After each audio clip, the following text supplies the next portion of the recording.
These interviews in no way reflect the views of Arrayas Productions. This project is in no way endorsed by Arrayas Productions. As students in a continuous state of learning and frequency accretion, we each hold our own unique perspective of the teachings and how they relate to our individual experiences. It is important for viewers to remember that we are in fact self-sovereign beings with free will expression, and we each carry our own perceptual filters with potential for distortion. These interviews are intended to inspire and in no way should reflect upon Aisha, Arrayas Productions, or any of her work, as there is no affiliation. More information on the Alhambra Magistracy Council of Cosminius, the Melchizedek Cloister Emerald Order, Tantri Aura, Tantri Asia, and the Keylontic Science can be found in the provided links below.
Totally fine with that.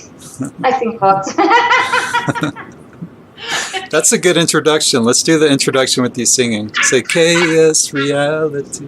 Yeah, KS Realities. All right. We're back on KS Reality Talks. This is Claudia Sophia. We're trying to get the live stream going, but it doesn't look like it's happening. So we're going to stream this later, and we can do Q&A later. We'll just be on there to answer questions and stuff. So Claudia, I'd like to start off the talk with how you came into KS, what you were doing before, and know that we have some topics here to discuss also that's really interesting. So maybe we can start it off, give a brief introduction. Yeah, sure. I'm going to be muting my mic too while you talk. Okay. Hi, everybody. Right, what I was doing right before I got to know KS, that was 2019. So I'm fairly new to KS, although I'm really grateful for that. I was actually studying Lemurian, like healing arts, Lemurian Atlantean. And I had a trip planned to go to Tenerife right before I found KS, and that that blew me away in a way because there was a lot of things that I was looking for an answer, and I got a lot of answers in just one day. So I already have a quick question about the Lemurian thing. Like, was this run by somebody in particular? Was it like channeled material, or maybe you can expand what that was? It was run by somebody else. Yeah. But I felt the connection, and it was more about tapping into that energy, so to speak. Did you work with Lemurian crystals that much? Like those pink ones, tangerines? Yeah. I love those. Yeah. Yeah, I have loads. I love it. I have a wand that I've made as well, and it's a massive Lemurian crystal. I usually work with it to direct energies and stuff. But yeah, I was doing that, and other things, quantum healing and crystal healing, more of the healing kind of thing, in the body, and which I was really into that. Before that, my holistic training, let's say, started 2004, 2005. So, and ever since, I started with massage. It was like a 9 months training, like I don't know how many hours of it. And after that, I haven't stopped.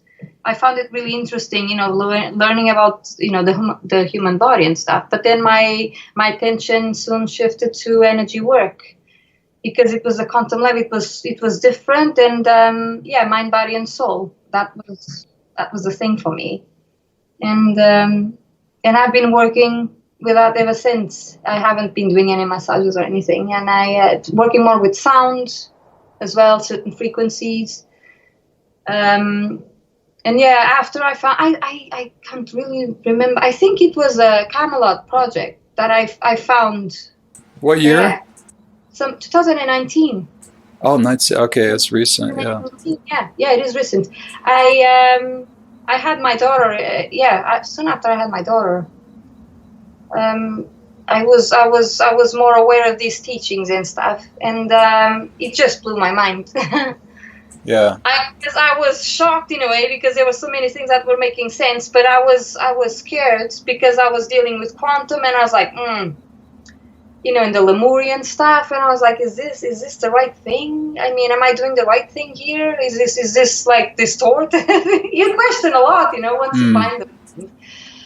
It took me a while, to be honest. I went to Tenerife thinking I'm going to have this attunement on the Lemurian thing, and I'm in Tenerife. That would be perfect. And all I done in Tenerife was like reading about voyagers and stuff. That's all I done. I was like, oh my god, this is amazing. But I was scared as well, so I let go of a lot of things. I never resonated with archangels and stuff like that. That thing I never resonated with. So I was happy, in a way, to have that confirmation. Never resonated with the changes? What were you talking about? Archangels. Archangels, okay. And stuff like that. Archangels, Metatron, and yeah.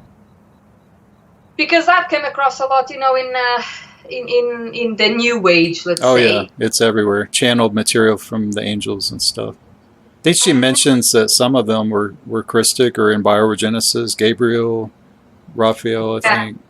But of course Michael is not good. But that's the one they talk the most in Metatron. Yeah, Metatron, yeah. And I was relieved in a way, because everything I've done so far, I always followed my intuition, always. I don't do things like my personality. I don't follow anyone in like religiously, particularly. I don't follow anyone. I take bits here and there. Yeah. And I leave it open, okay? Leave everything to me. It's open to any possibility, because I know, the universe is really complex. That's a good place to be. Yeah, but there are certain things that never resonated, and it's since I was a kid. Never. And I study these things thinking, okay, I'm just being stubborn here or whatever. Let me see if I delve into these things. I'll change my mind, because I like to learn, and I don't like to be like just fixed mind. I like to have an open mind and figure out, okay, why don't I resonate with these things?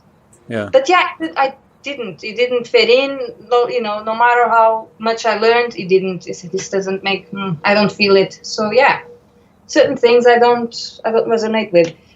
KS, the history, reading the things, how everything happened, it made a lot of sense. What about channeled stuff? Are you studying any channel, like Jane Roberts, Seth Speaks, or Course in Miracles, any of this? Nah. Eh. No, I mean,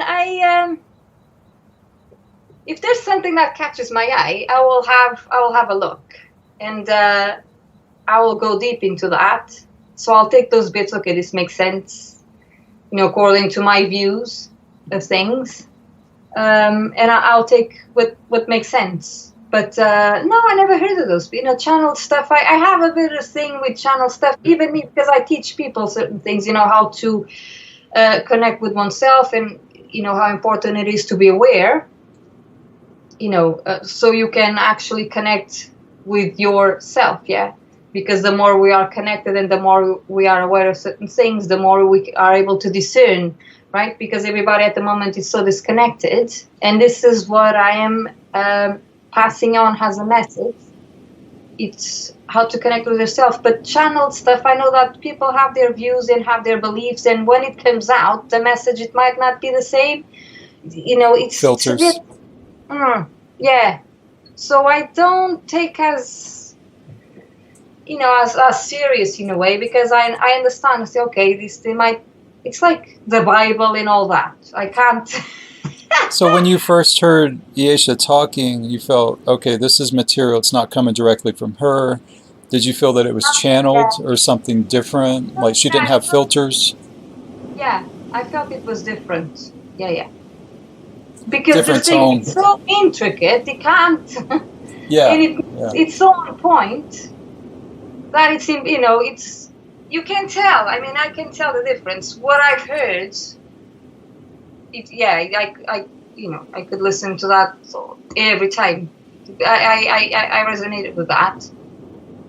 It's like more things resonated with other stuff that I've listened, and it's so intricate. I mean, it's impossible to not. Was there any parts that stood out that sounded like it wasn't accurate? What was questionable? Anything? I'm trying to remember.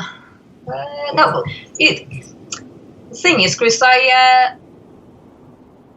I want to know something, I will look for what I have questions about. So I don't follow the material in a particular order. So I look for things. Okay, let me check this, about Egypt, or about, I don't know, so something that I have a bit of questions.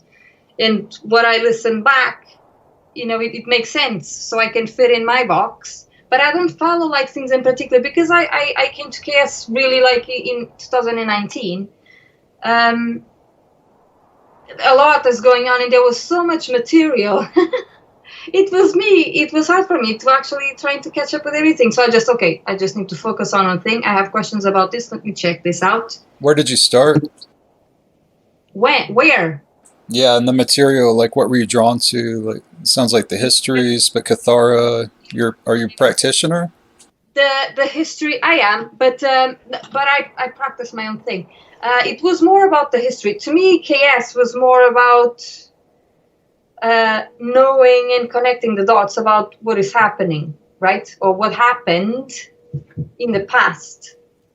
And that's what I usually go to K every time I need something. I go, okay, let me check this out. Let me check the history. Let me see if this makes sense, because I'm more connected with the past than what is going on now. Right? There's too many things at the moment for me to be able to catch up. Although I understand, what is happening in the bigger picture, there's still a lot of things that I'm leaving the box open, and I said I can't close this because I know that there will be more stuff coming. I don't have the I feel that everyone doesn't have all the pieces yet, so we can take a conclusion, so to speak. So I can conclude certain things about the past, but I can't take any conclusions on what is happening now. See, I know that there's this evolution, that I like to call it a revolution, a species, and how I feel, compassion towards everyone, regardless, of how their beliefs and what is happening and why the things that are happening, even the fallen ones and stuff, they have their own reasons. And what I see here, it's we're all trying to transmute and really evolve as species, everyone.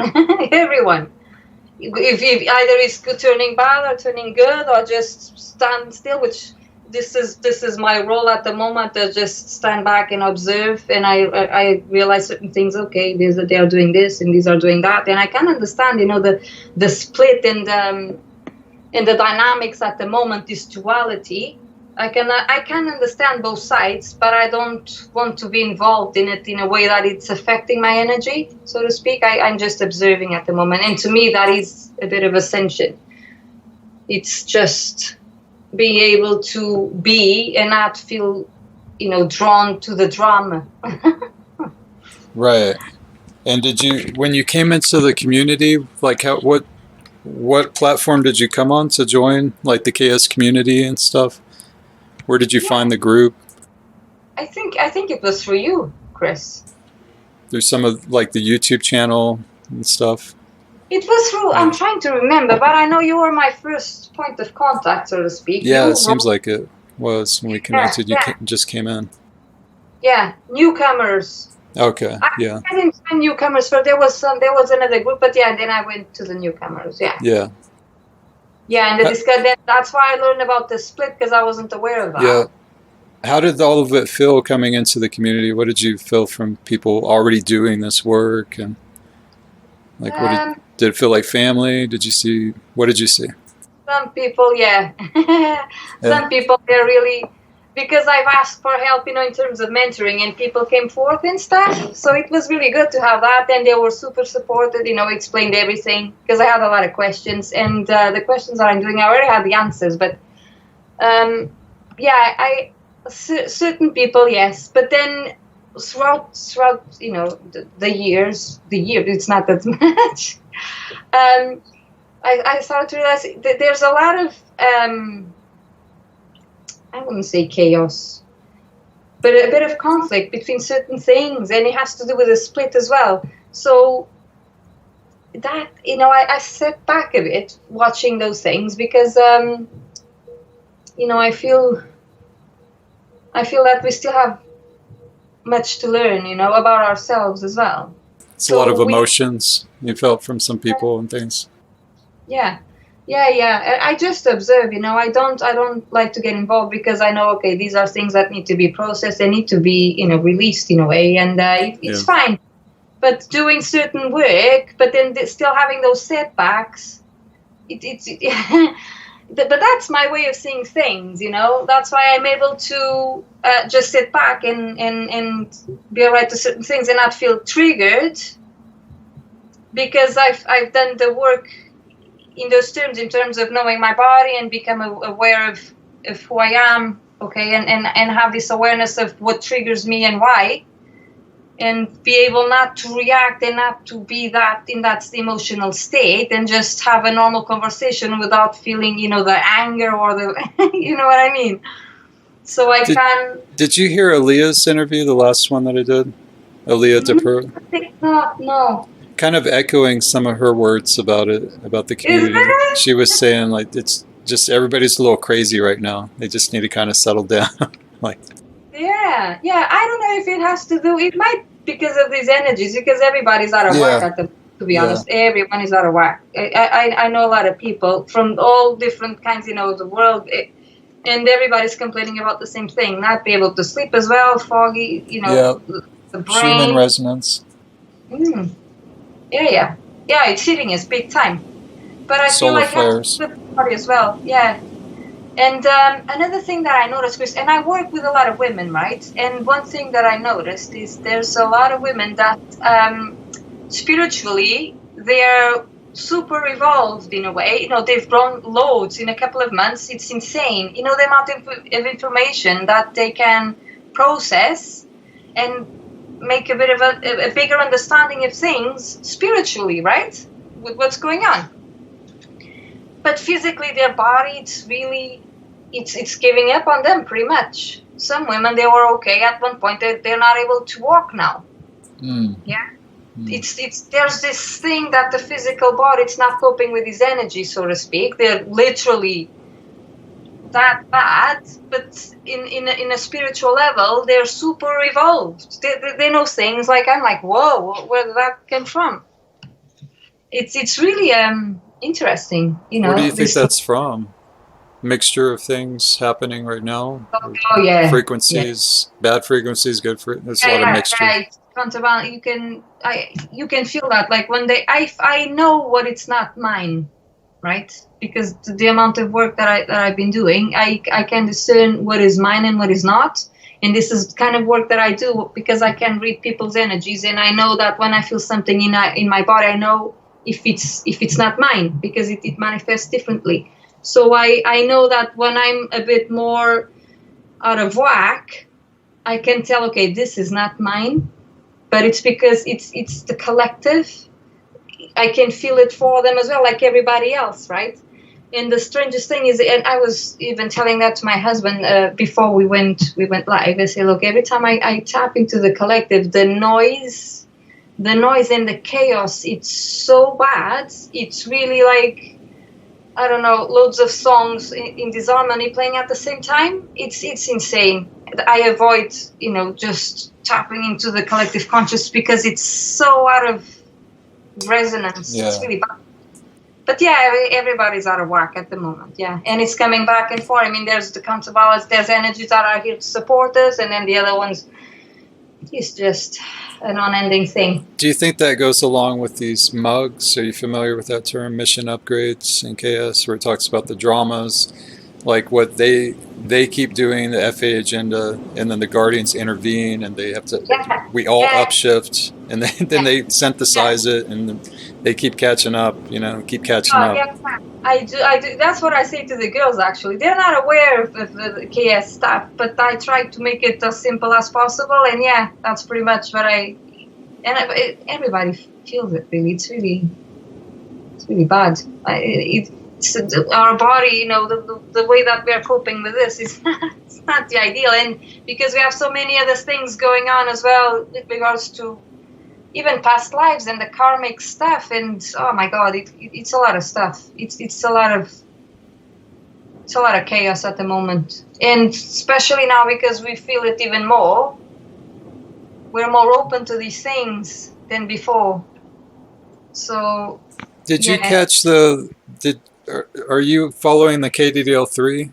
Did you purchase that? You keeping up with everything? I have updates from people that actually watch it and stuff. Yeah, I have some updates. I'm not following because I don't tend to follow. Yeah. So you didn't do the latest update or anything? You haven't done that activation, the 8 breath? No, not yet. No. Okay. All right. I haven't. But I know that everybody was in a good mood after the last one. Everyone was what? In a good mood, innit? There was more positivity around it, wasn't it? Something started moving, yeah. I mean, it's been years since she came on, since we saw graphs. She's come on, but we haven't seen technicals, and we didn't have an activation that we could sync up with the Earth that was explained, For a lot of us in KS, that's really important to have those graphs and technicals so we can keep up with what's happening on that level, the technical level. Yeah. I just heard today that there's other people doing similar work to Asia, and they say that they had to go low key as well, the certain amount of time as well, because they couldn't actually tap into the, to the energies and come forth with the information. It was too dangerous. Yes, there's a woman I've been talking to that's in Marconics. Have you heard of that? I think that's the right name. She's saying the same thing. Like the people running that, I think it's 2 women or 1 woman. That's she was following along the same thread with the Aisha, just what the Guardians are saying, to not talk right now and radio silence. Like she's just coming back out too. So it's interesting. Yeah, radio silence. Yeah, that's what I heard as well. Yeah. Well, with COVID and everything, like we were just getting slammed. Like it felt like a takeover was about to start with all the quarantines and martial law, and still in some countries, Australia and some of these countries aren't recovering that well. Canada, it's oh my Canada, but they still have their guns in Canada. Australia is just getting stampeded over. There's not much they can really do. It seems like other countries too. Ireland, it's really bad. Oh my word! How is it over there? Even in Portugal, it's coming back now. Every time I speak with my mom, she's with a mask. Mom, oh God. What are you doing? Oh my word, it's bad. We dropped all our mandates here. They're all done. Here as well, but it's coming back, Chris. It's coming back. By the end of the year, there will be other things. Trust me. It's like they're just poking at us with a stick to see if we react. To see if they get a reaction. You know what? This, honest to God, Chris, I've seen documents, official documents, before this even started, saying exact dates, what is going to happen, what are they going to do, when are they going to release this, until 2024. So it's 2 years of crap. I've heard of that. Yeah. I've seen it, Chris. I've seen it with my own eyes. I've seen those. Like physically? Yeah. Well, in the computer. Yeah. A friend send it to me. The dates, everything. This date we're going to release this virus, and this vaccine will be released in it. Everything. It's just a big show. That's what they're doing. Scripts. There's that. Everybody's freaking affected by this, isn't it? So let's go into some of the topics here we want to discuss. I know we're going to go all over the place here.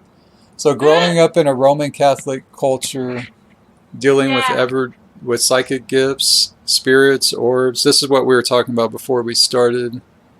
And let's start with the Roman Catholic culture. Start with what was that like growing up? I was lucky, Chris, because my family, although we're living right next to church, they weren't very much into that. So my grandfather, he didn't like the church. So I had to go to school, primary school and stuff, and we obviously had, religious studies and all that. So I never, fit into that. I felt it was like an institution, right? I never fit into that. So even as a small child, I was like, I don't believe your bullshit, thinking to myself, saying yes, yeah, that is great, yeah. But there was something else that I felt it was wrong, okay? And even in college as well, I had to go to field trips, and everything is around, the church and this and that. So we were going to see church. I was like, all right, then here we go again. But I would enter a church and have a higher respect for everyone, okay? So what I saw as a kid was that, there was a common thing, right? So everybody's here having wars, and you study that because in every piece of history that you have, the church is always involved, and it's always for bad reasons. Either they're taking their land off you, or there's persecution. There's not a good thing. So looking into those things, I was just looking around and saying, how come nobody sees this? Like, how come everybody's still following, these teachings? Because they're yeah. I could see the BS straight away. I could see that, and I had uncles that they were really religious, and they were like, oh, here's the Bible. So they were giving me the normal Bible, the like cartoonish kind of Bible, telling the story, and I would pick that up and I would start reading. And I don't know, nothing resonated. It's like there's something wrong with this. There's something. So I literally tried to read it, several times, and I couldn't. Yeah, no, yeah. Yeah, my mom, they never were into that. And then I recently found out my grandmother, she was a psychic. I didn't know about. Yeah, she was reading for people. Tea. Tea leaves. I didn't know that. She was really attached to me. She considered a daughter to her. She had this. Yeah. I never saw her doing that though, but yeah, that came up recently. She's passed now, but she's the one that always comes forward in spirit and stuff. She's always there. But yeah, I never had that thing. I knew even the Bible. I knew, okay, there's half truths, there's half lies, because I could tell, people. 90% or more people in Portugal, they're Catholic, right? They go to church, but their mentality, I could see, okay, this is not spirituality. There's something else here. How can you, be this tidy person, you go to church, all loving stuff, and then if you see, someone with a different color, you have this hatred to this person. Where's the love here? Or, if I want to get married and I already have kids, how come I can't do that? I would question these things. Where's the love? All right? How come there's so much judgment?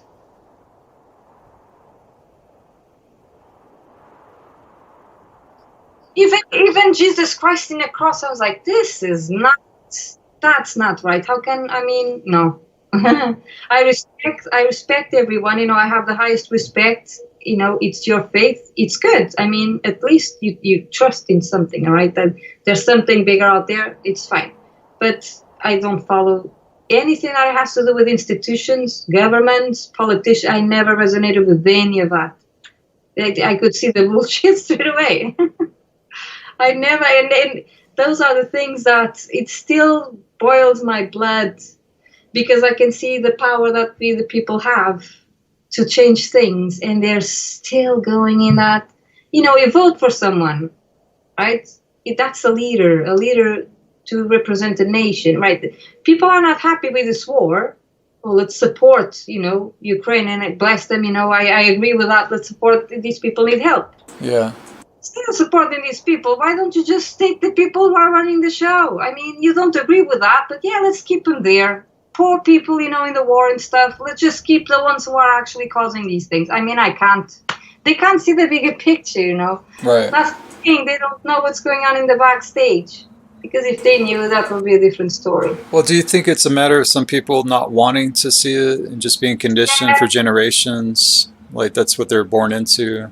Like our grandparents, that generation even. Oh, my word, yeah. Even my mom, she's glued to the telly. I'm like, Mom, just turn off the television. I don't watch news. I don't watch that. Yeah, I had to watch NBC News to have a conversation with my mom just to know what mentality, what they're feeding her, what she's taking in, to talk with her, Yeah. Same with COVID and stuff. Said, Mom, don't listen to those things. And she, not only now, she's starting to listen to me, because there are certain things that obviously they don't make any sense. Yeah, a lot of people are. After like 2 years of fighting, she's finally realizing certain things. And now again, the war. Mom, don't believe in everything they say. If people realize everything is run by money, and whoever has the money runs the show. Doesn't matter whoever politician is behind, the freaking White House and stuff. Doesn't matter who is there. Doesn't matter who's running the show. It's the people who own the money, and they're not even people, right? It's other things. So, do you want to share like what you're seeing with Ukraine in any detail, like what's going on with that? Well, I don't know much. I don't, because I'm not following the war. I refuse to. But I know that the reasons behind it, they're not. Obviously, media is trying to make Russia, the body of the whole thing. Okay. They have their motives. They have their own motives, but it's not Russian and Ukraine. It's not Russian and Ukraine. It's not even Russian and US. There's other things. There's other things there. Political, money, oil, families, all of it. 'Cause even the Terror- Bidens are tied up in Ukraine. Like his family's linked up with that, you know. It's like a perfect storm here. Oh yeah. Oh yeah. This is not Ukraine. This is not Ukraine. This is pretty much US against Russia in a way. But they have their own interests as well. They have their own interest. It's even the territory thing. There's It's not. All I know, Chris, it's not what they're trying to portray in a telly, you know, and saying, oh yeah, especially here in the UK, it's freaking ridiculous. Yeah. It's I can't even look at the newspapers because the amount of things that they're feeding into these people's minds just to have the hatred. It was the same with COVID, just to hate the unvaccinated people, for example. And the words they put in the newspaper, everything, it's hate, hate, hate. It's triggering emotions, reactions. This is what they want, right? This is what the ones that are actually behind all this, they want this device. They want the hate, they want the lower frequencies. So what was this like the contrast of having psychic gifts, you say, growing up in the Catholic culture? Expand on that. What was that like? Well, it's the fact that I could see that there was obviously something wrong with those teachings, but I couldn't really express myself. So I had to have compassion towards people, but I couldn't really help them in that sense.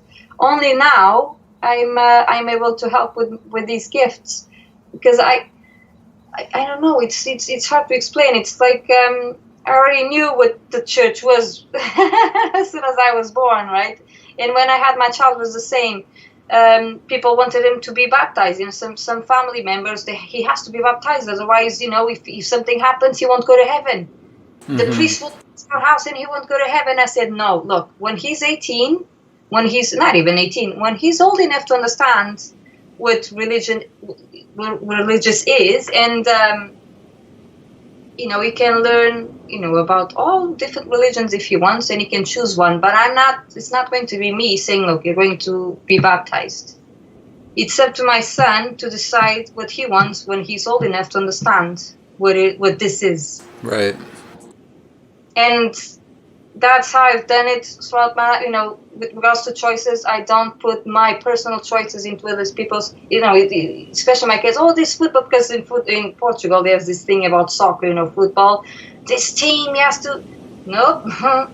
When he's old enough to understand what it is, he will choose his own team. I'm not choosing it for him. These things, you know, because I can see the device, you know, the hatred. Oh, my team is better than yours. My God is better than yours. My politician is better than. I can't with those things. No. Yeah. Yeah, this is what I see. Basically, it's quite simple. In my mind, it enters really simple. It's like the device, the hatred. No, I don't follow those things. So you had actual encounters with spirit and orbs and things growing up. We were talking about this house. Maybe you can go into this also. My house, yeah, the house that I lived with my mom and my sister and my brother, and we had friends coming over, and it was during the day, right? It was during the day, but we used to see orbs, like really big ones next to us, and they would come really close. And that was a bit, you know, intimidating to see those balls of light that close to us, green ones, and some that were blue as well. And at the same time, I would see, and you could actually hear, but I would see a spirit of a woman, a young woman. She kept going into my mom's room. So my mom, the door was locked, but the spirit would go through the door and everything. And from my room, I could see that from the corridor. And there was this woman coming in constantly to my mom's room, and she had, she was dressed like in medieval times, long dress, and the hair was really long, and she had tangled hair. So it was like, I had a good vibe with regards to that spirit coming in, but she never said anything. Probably she felt a bit like, I'm being watched here, because my brother would see her as well. But at the time we said, Mom, you know, there's something coming into your room. And she freaked out. She called the medium to clean the house. And after that, we haven't seen her since. You weren't able to talk to the spirit? No, I was really young at the time. I was still like amazed why I was seeing those things. How did But your family react to it? my mom, it was only my mom because growing up, since I was 12, my father was out of the picture pretty much. So it was just my mom. But yeah, my mom freaked out.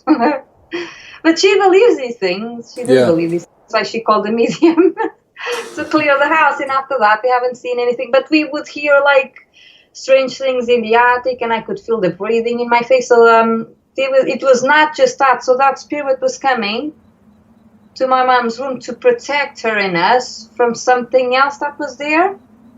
Oh. There was something else, yeah.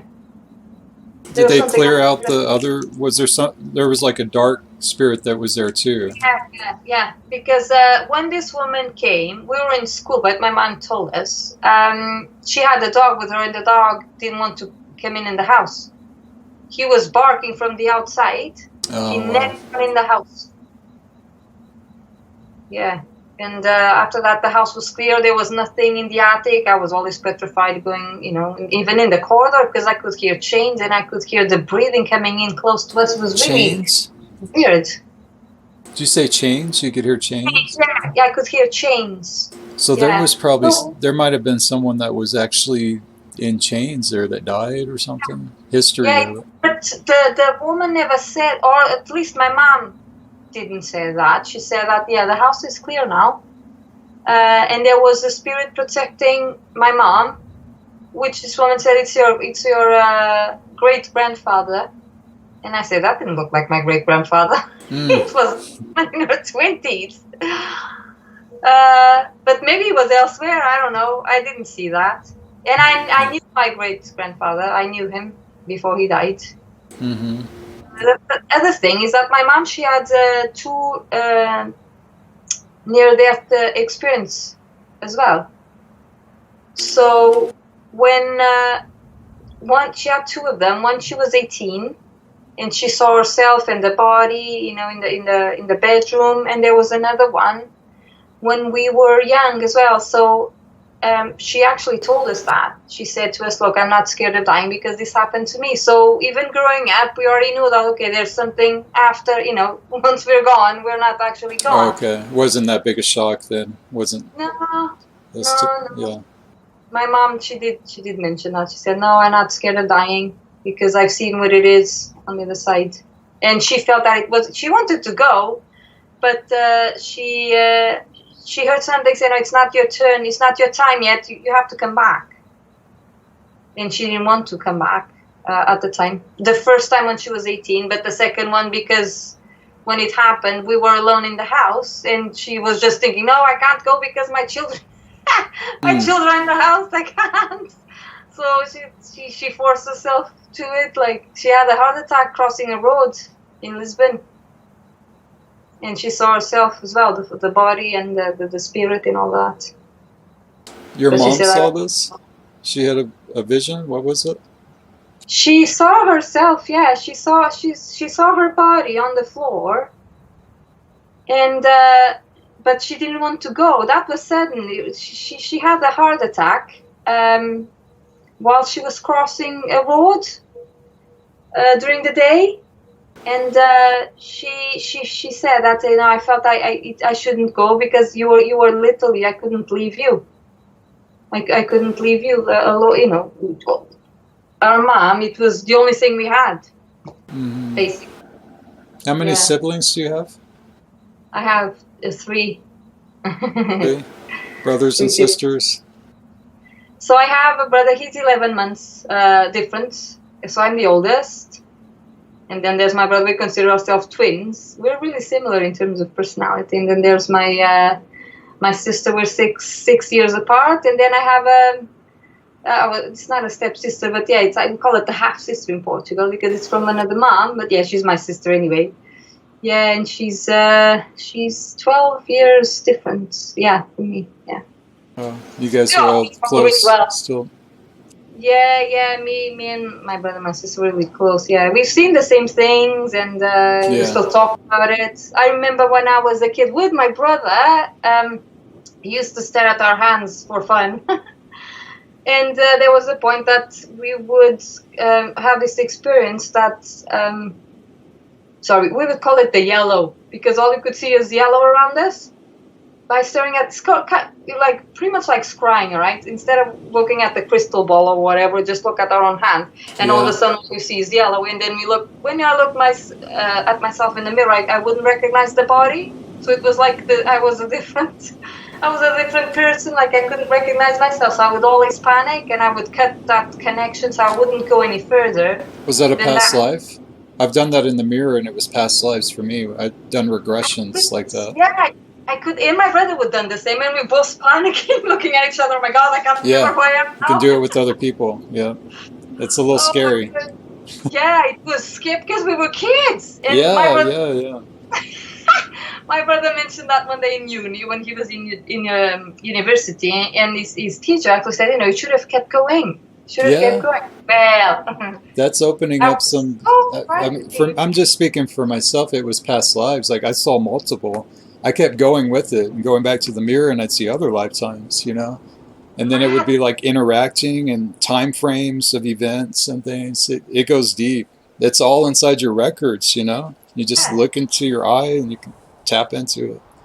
Yeah, look into your eye. That's it. Yeah. You went into the eye. So what I did was I went into the black part of my eye, just like zooming in, and then I would zoom back out, and it would talk to me. It would change, just like a portal open through my eyeball, and like you said, your hand, you can scry in anything.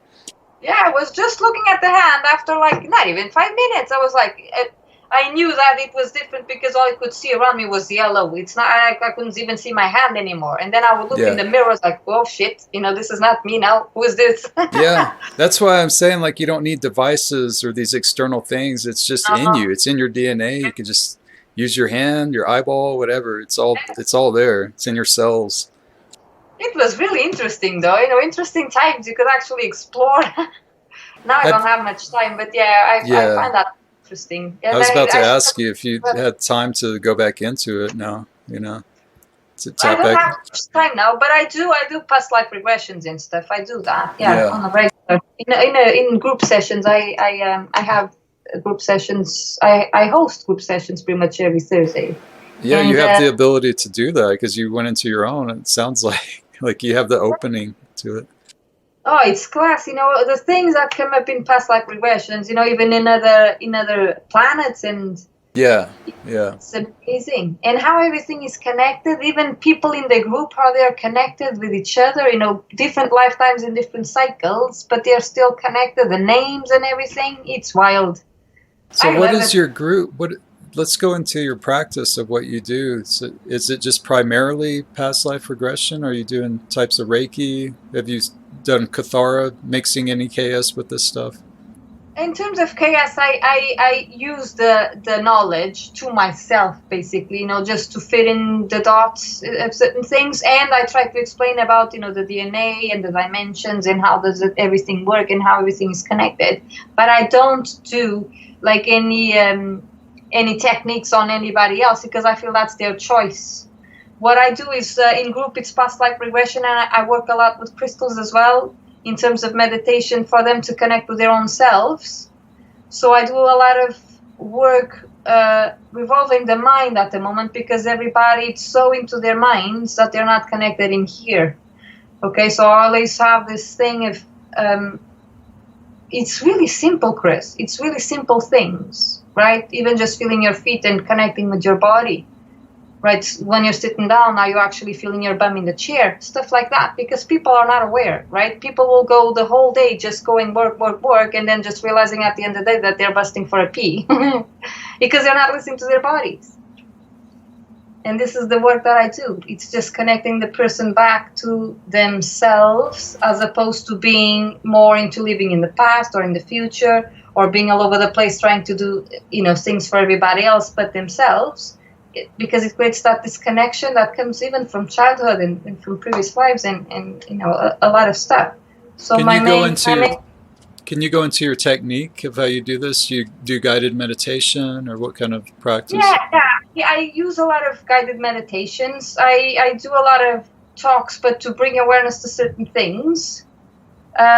Even working with crystals, I allow people to be themselves.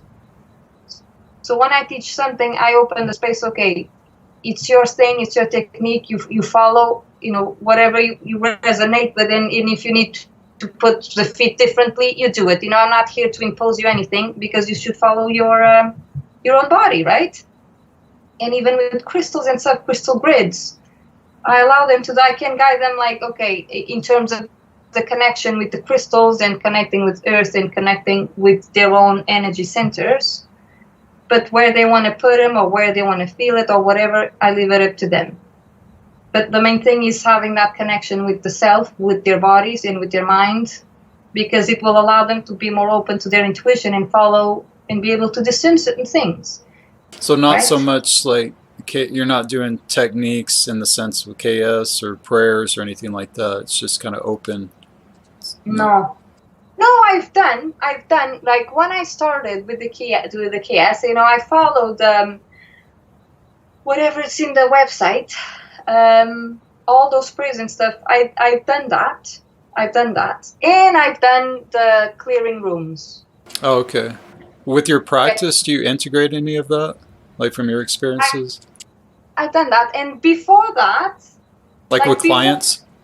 I went to KS. That's when I was getting more downloads, because I was doing some quantum energy work, even on myself, just working with the energy centers, connecting more with my energy centers, with my heart, and feeling the body and all that. And that's when these downloads would came in, but it was really, really intense, Chris. I would wake up in the middle of the night, 3 o'clock, 1 in the morning, whatever, and I could hear that frequency, and I was like, oh shit, something's going to come now.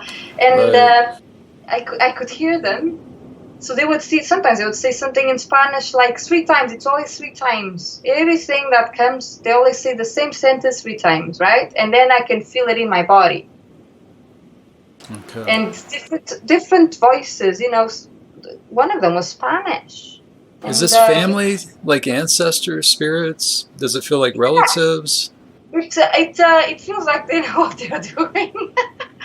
This Spanish one, he whispered in my ear, so I could hear something before. Because they do advise me, okay, this is going to happen. Okay. So he whispered in my ear 3 times, solo una branca más, which means just one more white. But he was referring to the energy with the color. And after that, whoosh, my body was literally, I felt it being catapulted to the freaking sky. Just one more white? Yeah, it was really, solo una white branca light? más. Yeah. Whispered in my ear 3 times. After that, my body just went, psh. Wow. It's like the pressure I was going into, honestly, going to frequency bands so quick that the body couldn't cope. Right? Yeah. Then the connection just cut. And that was one of them. And then there was another one that, again, that's radio station thing coming in. When did this start? Sorry? When did this start? Like, how long have you been doing this? That was 2000 and I think... there were subtle things throughout the years, but these ones were more like prominent, they were really obvious. 2017. Okay. It sounds like it's getting more pronounced, like you're developing a technique with this, because when we first started talking, you're like, okay, now I'm getting it ahead of time to where I can kind of catch it and sit down with it. It comes to me and I know when it's about to come in, when a download's about to come in, right? Yeah. Yeah, that's interesting. Of the other ones. And there was another one that I could hear. She said it was a voice name, and she was whispering again 3 times. She said one name, and this was like language, so it was really odd. And there was a drum beating. I could hear a drum again 3 times, and I could feel it in my heart and in the solar plexus. When you throw a rock into the lake and you can feel the vibration, the waves. You can feel it. The resonance every time that drum would beat. My body was just shaking. It was in ripple effect. It was really odd. Wow. I was going to ask you if you received music, because that's how I get it. The transmission thing. It's like it is like a radio frequency band. Like somebody's turning the dial real slow and then it comes in, And I've gotten songs that way. Mainly in the dream time, like when I woke up, like entire compositions that are just locked in, like something I have memorized somehow. I woke up with it. I had that, and I remember because I've wrote somewhere, and I took a picture of that when I was a kid, and that came in my Facebook, the memories, and it was the same, songs, loads of songs as well, and the lyrics and everything, and they were singing like "Just let that part of you shine bright," something like that. Yeah. And it was in English, right? I was still in Portugal back then. It was really odd, and I do have that. One of my latest downloads, I could see like batteries. You know when your phone is charging, so you can see the little thing charging, but they were like two opposite sides, and they were coming together, and I could feel this download coming, and they show me that because when I meditate, and you probably can do that as well, you have your eyes closed, but you'll reach certain states of consciousness that you can see, like your eyes are open. So I can see the screen opening and getting bigger and bigger, and all the images flashing really quick. So I have to say, look, we need to slow down here, otherwise I can't see crap. So they start going slower, and that's where the symbols come in and the stuff. So I was shown two batteries, right, like opposite to each other, and they were like that. And as soon as they came together, I could hear it in Portuguese, okay, let's go. And it was so melodic and angelic and stuff. And I got another download after that. Choir type music, chorus. Choir kind of thing. But it was like family. And they were like, okay, let's go, It was pretty weird. But yeah, it was awesome. I'm enjoying these downloads now. It's really nice, You're really developing something here, it sounds like. It's fascinating. And what kind of information is it giving you, like in particular lately now? Is it starting to... It's a lot like blueprints of stuff that I feel like I'm like, okay, what is this? What am I being shown this? Is there anything that you're getting that lines up with KS that expands on it? Like terminology stuff or shapes, codes? So most of the shapes, honest, Chris, they're more like Egyptian stuff. Hieroglyphs. Or like stuff. Yeah, it's really weird. It's like a language, like light language stuff. Squigglies. Yeah. Super fast. But the colors, all the plasmas, all the stuff, it's like that. The colors are really soft. It's really, I really like when these when these downloads come in now. What is the plasmas to you? Like, what has been your experience? Have you done the plasma activations, true body stuff? What was your first deal? I've done the first one that I've done with the KDDL was the clearing rooms. Okay, that's working with the chakras, the plasma lotus chakras. The one that I done was the clearing rooms, the crystal room and all that, and I fell asleep. I remember I fell asleep during, whilst I was doing it. Yeah. And I remember I woke up. Usually means you're loaded, like saturated with frequency if you fall asleep. Yeah. Even reading Voyagers, I can't. Yeah. Pages. I'm trying. Okay, let me read this thing now, and I just always fall asleep. So gotta slap yourself awake. Was a bit like that, like trying to read the thing.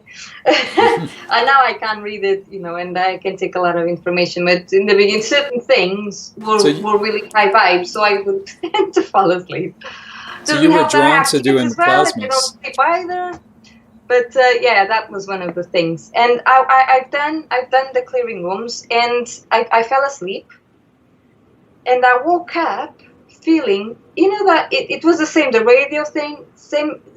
The feeling was similar, but it wasn't coming straight to my heart or my solar plexus, because usually I feel it in my head and then it goes down. It was coming from the feet, but it was so intense, my whole body was shaking, right? And it was coming really slow from the feet up to my legs. I'm like, oh shit, I could definitely feel that. It was so powerful.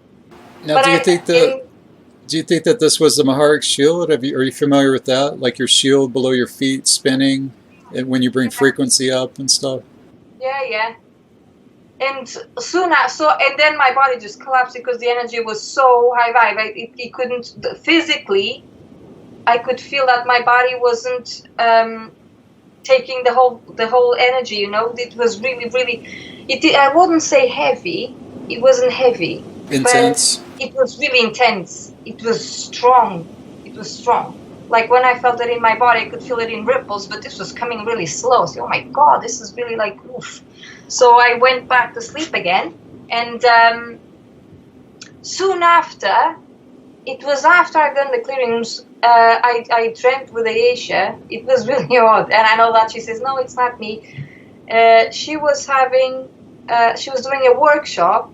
It looked like it was in the middle of the woods, and it seemed like it was in England. It had like a Celtic kind of vibe thing. And there was a lot of people there. And she was talking, and I could hear her. And when she finished, she came to me, and she touched my Azura, and she said, you have, not emerald codes, but it was similar. It's like the emerald in you. This was a dream that you just went into after the clearing room. Yeah. Wow. Yeah, she touched my Azura spot and said, you have the emerald codes in you. The emerald codes. I was like, okay.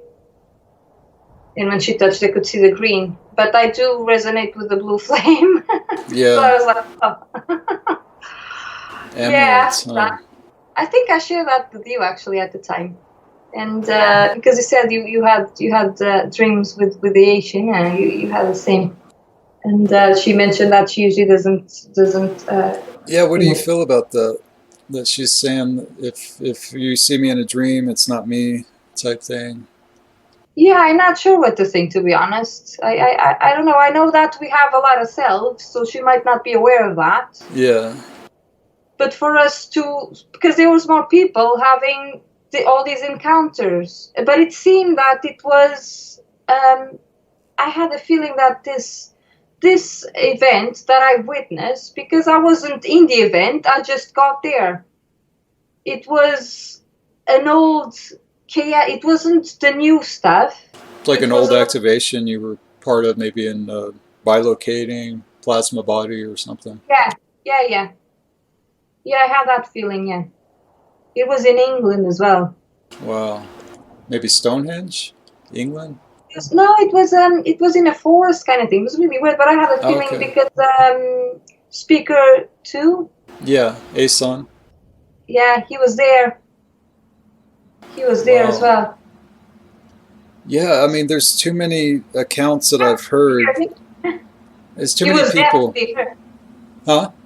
It was definitely her. When I dreamed, when I had this dream, it was definitely her. Yeah. She was doing this workshop and everything. Yeah, I feel like I've met her or something. That's how vivid it was, and there wasn't any negative effect afterwards or during.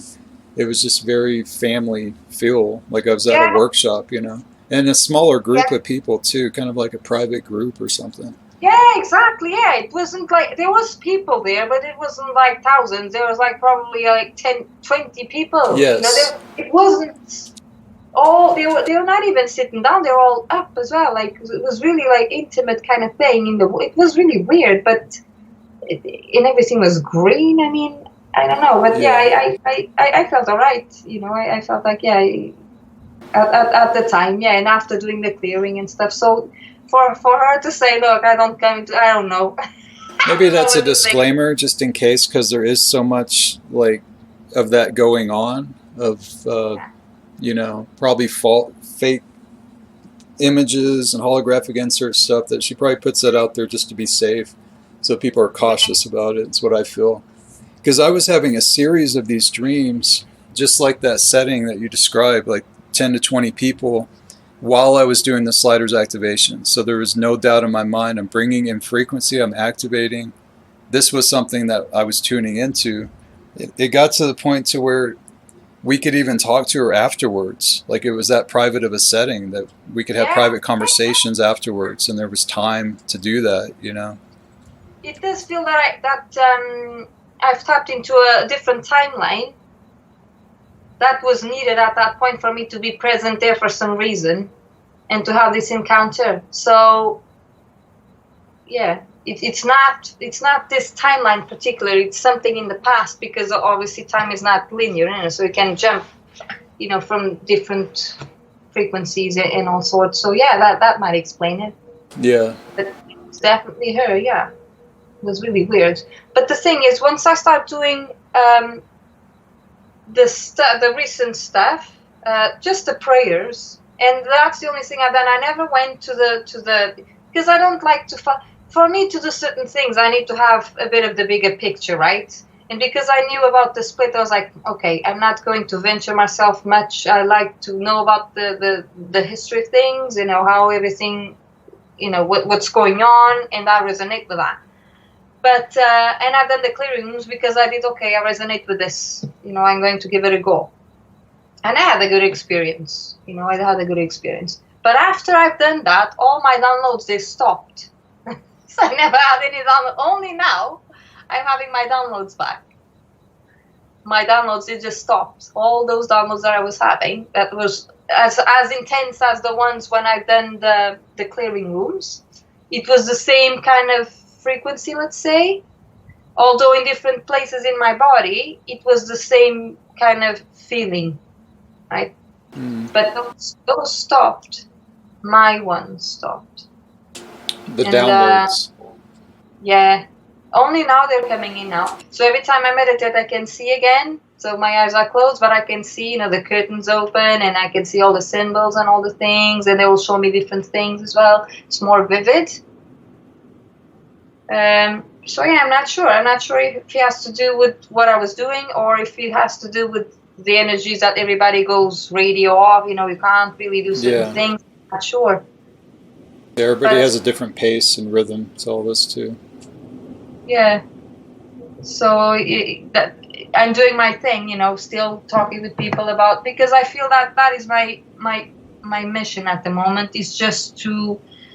People are just starting to wake up from certain things, and there's a lot of people coming from all sorts of backgrounds. Yeah. And they're confused. They're questioning everything, and a lot of jumpiness. People just jumping into conclusions really quickly in this work. A lot seems to be prevalent. Yeah, that's why I like to work with what we've got at the moment in terms of tools. And just to get rid of certain things in terms of karmic debris. And main goal for me is for you to be able to discern for yourself, right? And to do that, you need to be connected with yourself and listen to your intuition. People can't even know what they're going to decide what to have for food, let alone listen to their guts. Yeah. Intuition. Everybody's so confused. So confused. With everything, they're so disconnected. There's the television, everything is about the divide of people, That's why when I tap into the collective, there's this chaos, there's this disorder, it's really too much, right? And people are going along with these things. I don't sit and watch Netflix. I don't even have Netflix. I read. I spend my time reading and studying and trying to figure out things, because that's my passion. Yeah, and trying to fit all the things because I've always been very inquisitive. I question everything. And I leave it out there in the open. So I don't close it completely, but I don't touch it, I don't dwell on it. I don't go deep. So I stay there because you're not resonating at the moment. So I will focus on something else then. So with questioning everything coming into the group, this is one of the original questions I have on the talks, is like, what's your assessment of this whole shield split thing? What do you feel happened? I know that you weren't there and you're a newcomer, but just using... I wasn't there. I find it really odd, to be honest. The more I know, the more I'm like, You're in the aftermath. You're witnessing the aftermath, Yeah, I think if I was before that, I would probably be a bit shocked. But even the timing, was it 2012? 2012, May 2012, which is like the Hitharo Hethalon electrical magnetic peaks of the sun activations. So there was a lot of energy moving. That's when everything was kind of disclosed, the speaker contracts. That's when it happened, was at that workshop, which was Sliders 12, part 3, I believe. So, yeah, but there was already supposed to be a lot that was going to happen that year, later on in December. So it was almost like that happened to prime it for these other activations that came in December of 2012 over the solstice, the winter solstice. Yeah, there's a lot of stuff going on, and it's, to me, I'm guided by energies, right? That's my whole life. It's pretty much like that, and it turned out to be true. In certain ways about the church and about everything about the Bible. There's half truths and there's half lies. So I always take everything with a bit of grain. I don't take everything as granted. Yeah. Yeah. So I do read encryption and I go with the feeling, so to speak. So because I had this throughout my life and it turned out to be true, because we're starting to see these things, okay, there's a lot of lies going on. It's the same with KS. I follow my intuition on that, and seeing the split, that made me think, okay, with regards to the new material, I always have, and even the old material, but I'm more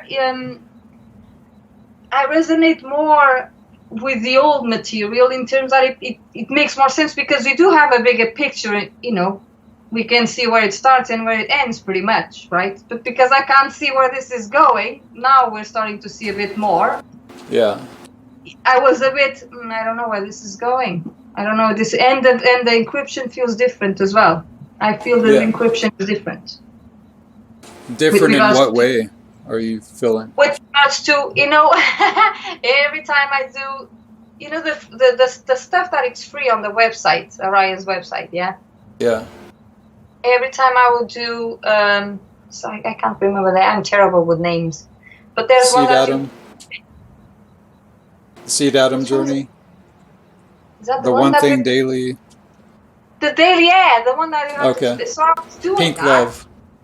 But there's one that the twin actually does it in English or in Swedish or whatever, isn't it?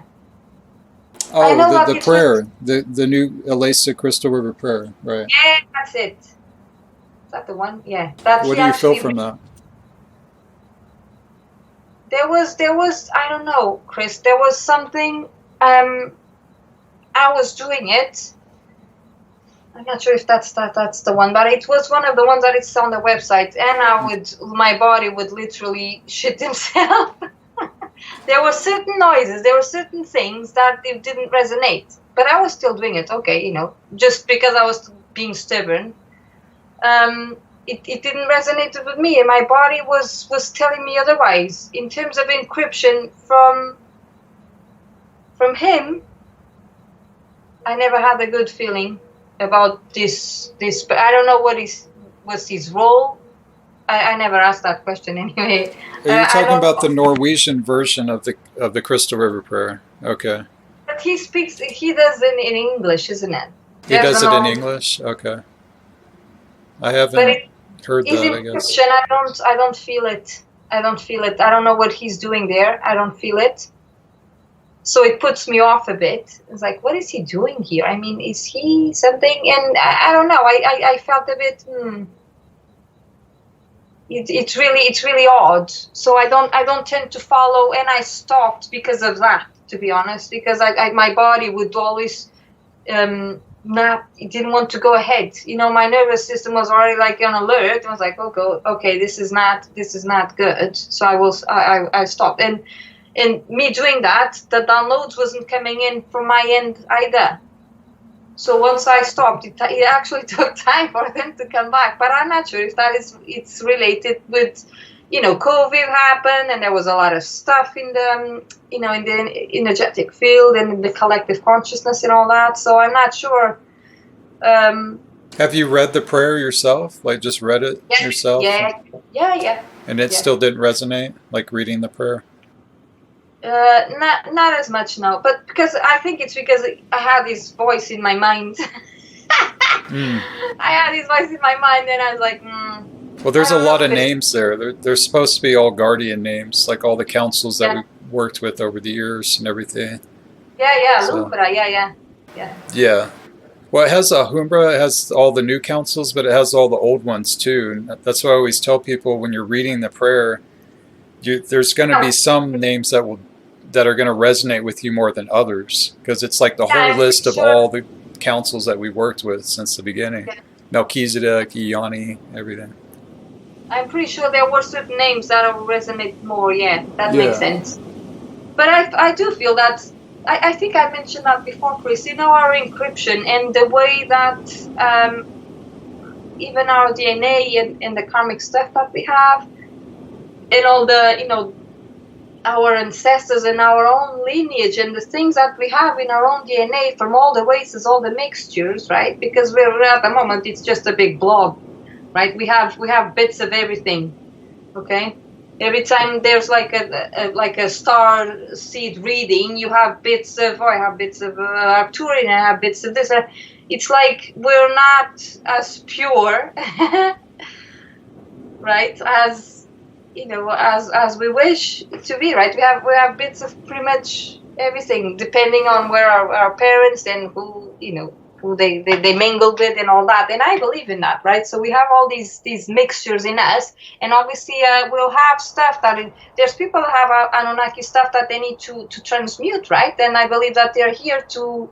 That's why I say it's the revolution or evolution, because we're here to transmit this energy. They're here to evolve as species. Then we'll have, most of us, things that are not as good and not as Christic, because they've been so much messing about with the freaking templates and all that. We're all a bit messed up. That's why certain things will resonate with me and certain things will resonate with you. Certain names, the consoles and everything.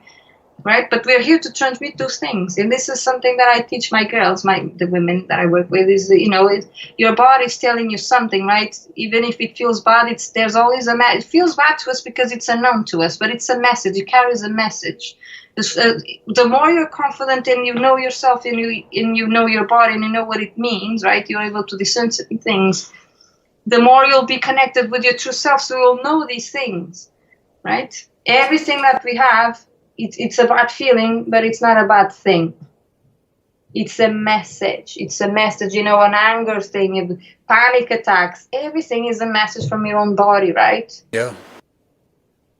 It's just learn, okay, what is this? Because fear is a message. Anger is about communication, right? Anger is about boundaries being broken. Anger is about, we have so many things. Anger gives you this surge of energy for you to speak out your truth. But obviously, because we're not aware of these things and we're not taught these things and how to actually communicate, everything goes wrong. We're not being heard throughout our life, so everything goes wrong. Yeah. Same with depression. What does it make to your body, right? It makes you go within. But we're social beings who should be with our tribe that we don't have because of this society that's out of whack, right? But that's why we're coming together now, and there's people like they're having this thing to go into the woods and living the proper community. And this is what I crave as well, going back to our roots, going back to a community that we're allowed to be and to grow, right? And even to ascend, do whatever, but be more in touch with ourselves and with our surroundings without feeling threatened.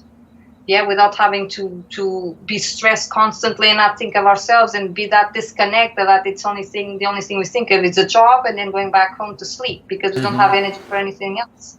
Yeah. It's all by design too. Yeah, but you see a lot of people now, they're like, I want to sell everything, I want to buy a plot of land and live off the land. It's going back to our roots. We want to disconnect. This is why there's splits everywhere. Yeah, it is. We're getting split up, diced up here.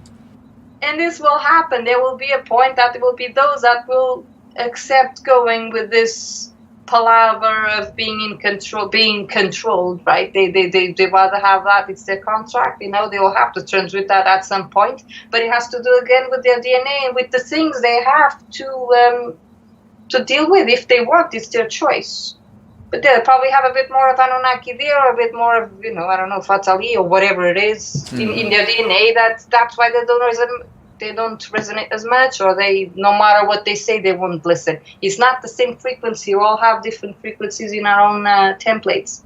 So the people who resonate the most are the ones that are similar frequency bands, and those are the ones that they want to do the community, and they're the ones that they want to follow the things because it's in their template at the moment. But yeah, I believe we're all here to transmit those things anyway, one way or the other.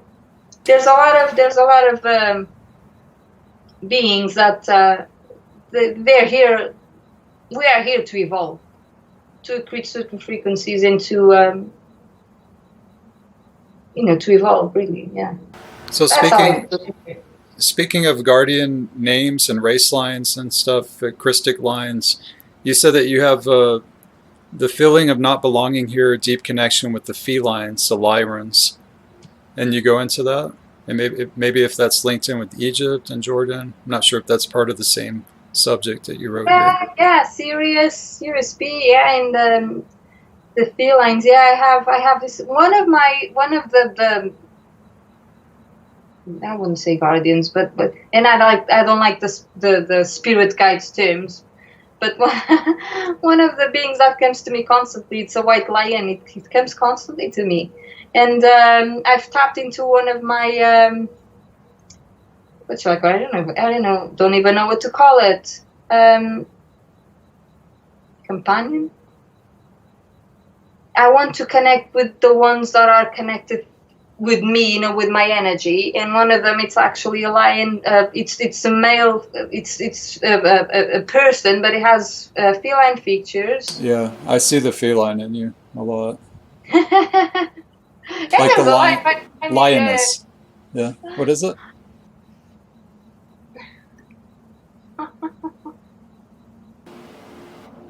Oh wow! Is that a head? That's the lion head. Looks like. Yeah, it's an egg. It has a little thingy there, triangle. Always have it with me. Is that marble? What is that carved out of? That's stone. Yeah, it's agate. Agate. Okay. Agate druzy. Yeah.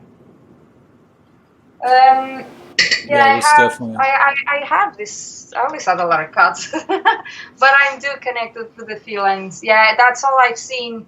In the past 10 years, every time I go into meditation, this white lion is there. Always, in every meditation that I do, it's always there.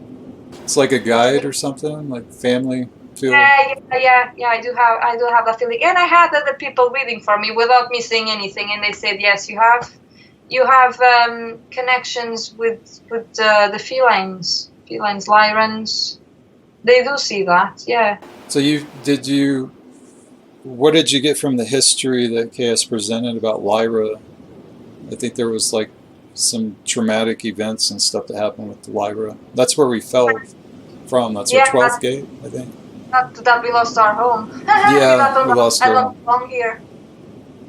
It's like I don't have a home in a way, But I know I've been in Arcturus and other places and stuff. I do a lot of automatic writing, and that's how I get most of the answers.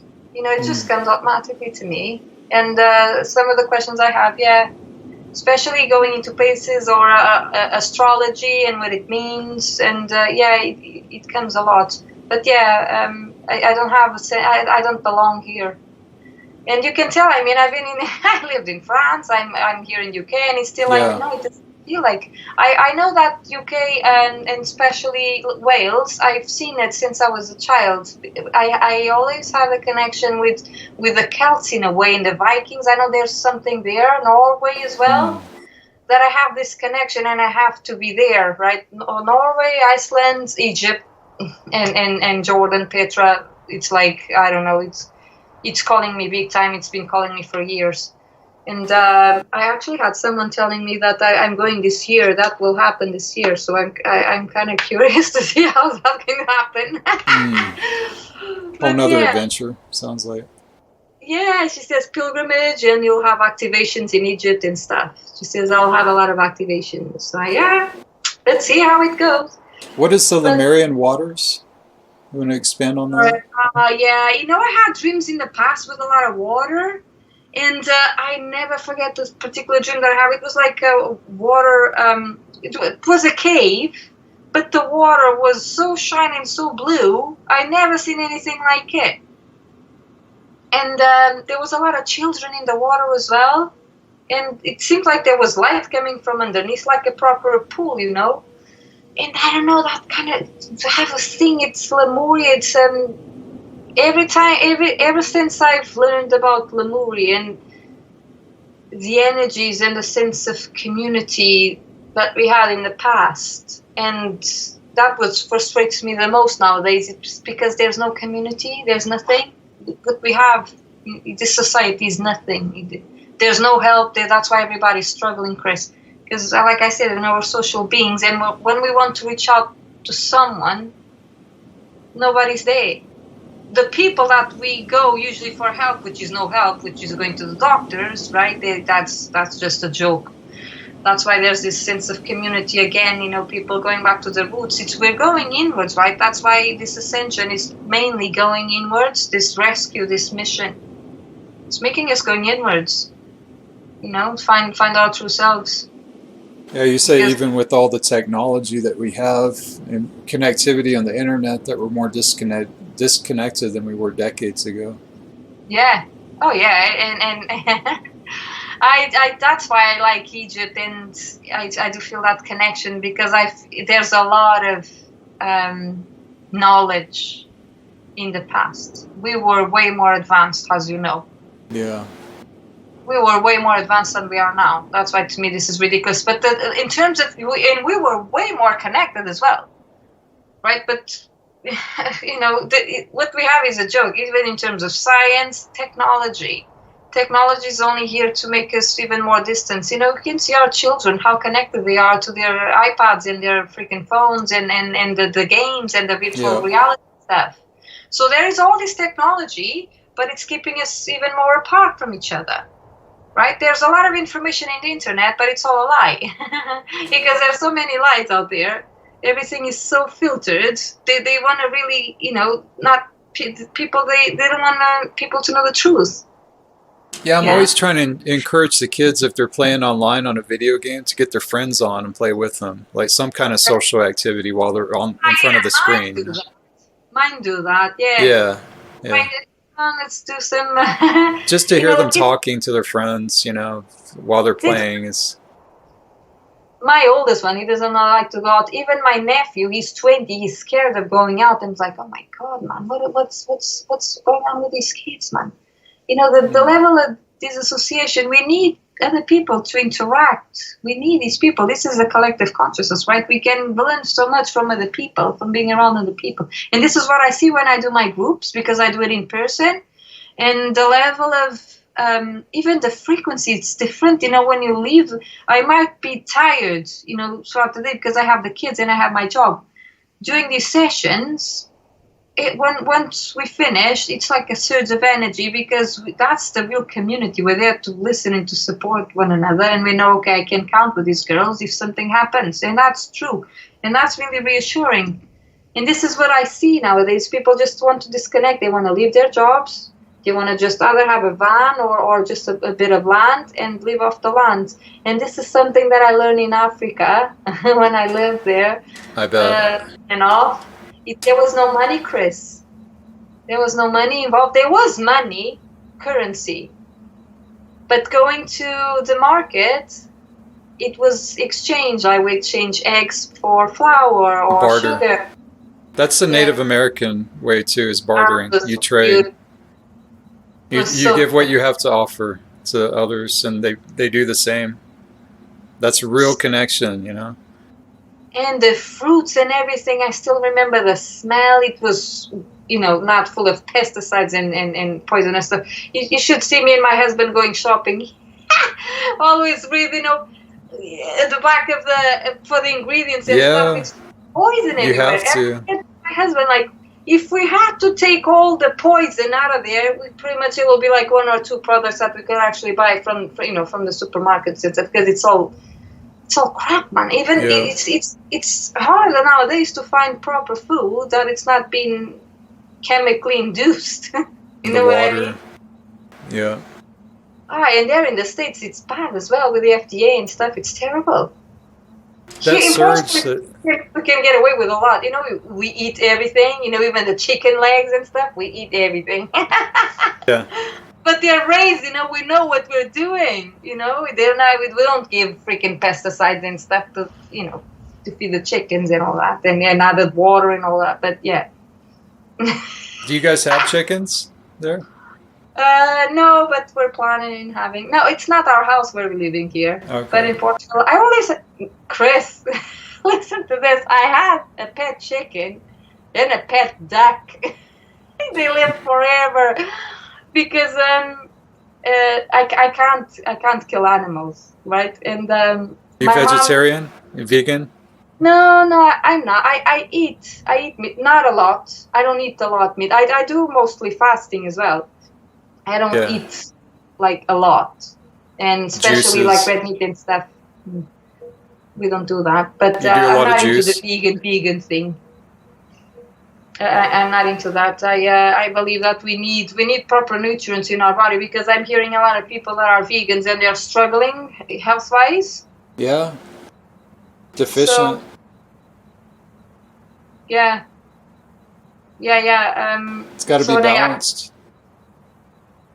say that again. It has to be balanced. Like your diet, we can't just like try to skip ahead from how many millennia that we've had this kind of diet, and people trying to fast forward, and become breatharians overnight, and they're hurting Oh, I see themselves. quite a lot. Yeah, I They're see quite getting a lot. sick. I think even now with it, even now, even with the teachings, with these teachings, there's still a lot of stuff that we physically, Yeah, most of us can't go through that. It's yeah, it's not the time. It will be useful, but these teachings, I feel that we can do them, but we don't feel the effects yet, because there's no, still a lot of things that need to happen first. a lot of Okay, we can't miasm. just jump, like you're saying with the food. I feel the same with regards to everything. That's why I like to start, make a bit of sense out of things and just connect with yourself. Other things will come into play, but it's more about you connecting yourself, so you'll know what is best for you. Because some people are just doing random things because other people are doing, and it's not appropriate for them. That's why some people have results and others don't. Yeah, So just yeah. be able to discern that, know yourself.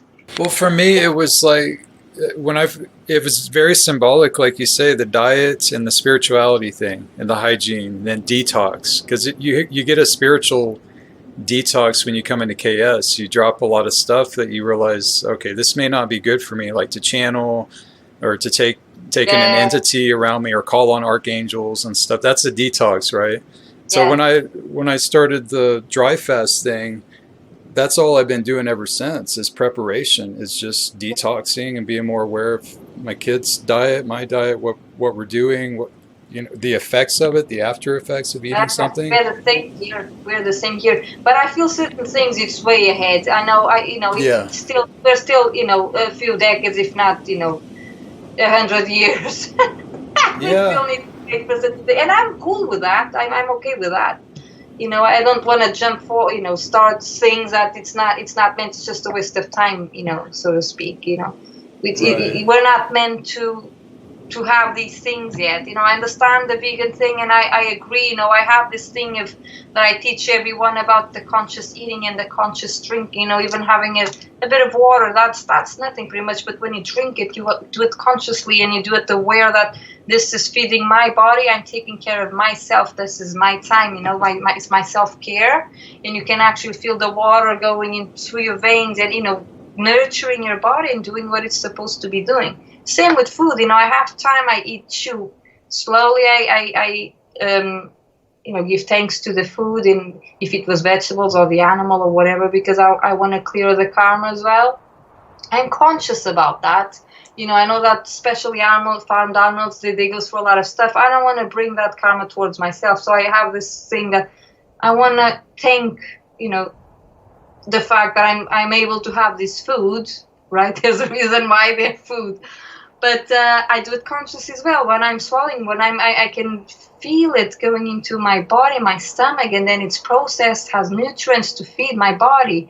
I have this thing. Even when I'm fasting, I know, okay, I'm doing the right thing here. The body needs this time to regenerate. So doing things more consciously, really, and it's really good. And I know that, okay, vegan, it's not yet the time. That's why, there's a lot of people suffering health-wise years after because of that. They have to go back to meat. So to me, that's not a thing. Might resonate with other people, and I respect that. I respect everything with it. That's their life. You do whatever suits you because you have your own template, you have your own essence that will serve you. Doesn't mean that it has to serve me. But yeah, I do believe that certain things, they're not meant yet. It's way ahead. Yeah. I agree with that. You explained that well, like it's way ahead. It's our potential, but it's not something to try to mold ourselves into right now. And you can get sick doing it. It's not safe. Yeah. Your body will tell you straight away, Chris. Your body will tell you, right? It's the same with the emotions and the things that you have to process. That's why I say, this society is so screwed up. If you see someone, you feel the need, for example, to cry, and you feel this urge to cry, which is good. It's a release. It has to happen. Otherwise, if you keep ignoring that, you're ignoring your own self, right? And I say that to the girls. If you need to cry, you cry. It doesn't matter if anybody's watching. This is the problem with this society, because everybody's so judgmental. You feel that you need to do certain things, or if you're stressed, to just scream, shout in front of everyone. There's nothing wrong with that. It's the same with kids nowadays with autism and AD, and everybody has all these things, and there's this stigma, no special kids. To me, they're way ahead of the freaking thing. It's the society's way back. They don't understand. It's different needs. It doesn't mean that there's something wrong with these kids. It's society that it's wrong. It's society that is not keeping up on purpose with these things. So everybody's like, oh no, special kids. Everybody's struggling. Everybody has ADHD nowadays. Everybody has autism. Everybody has Asperger's. Everybody, It's everywhere. To me, yeah. It's everywhere. There's nothing wrong. So what is the Great Reset Awakening? What is your take on all this? What's that going to be? What's it going to look like? Big flash, I've heard, like from the sun and all this. Like, what do you see? Well, this is something that the New Age has been talking for ages, isn't it? Yeah, since like the 80s. Honest to God, it's been there forever. And I was like, okay, when is this going to happen then? When is this going to happen? And it actually happened. Well, it is happening, right? This Great Awakening. It's the stellar activation, right? It was meant to happen, and we could feel it coming. That's why there's all these things happening now, just to avoid the freaking awakening. There are people awakening. There are still people awakening. You can see, people bricklayers, men in construction with 50 something years old or 60, questioning things, right? But why is this happening? Like super into this awakening as well, and they're not spiritual people, but it is happening, right? The Great Reset and the Awakening, they're all connected. Even financial reset. People talking about financial reset, even that word reset, Yeah, it's that was another the documents that I've seen that you're connected with the jab and the COVID and all that mumbo jumbo crap. It's all about control.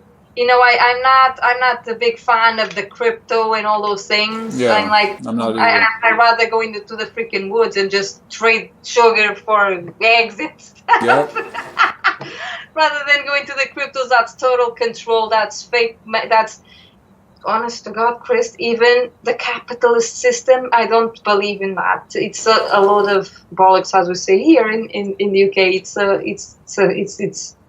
joke. I mean, it's like every system that ever started got hijacked. There might have been good intentions, and it might have worked if there wasn't corruption involved in it, and greed, and ego, and power.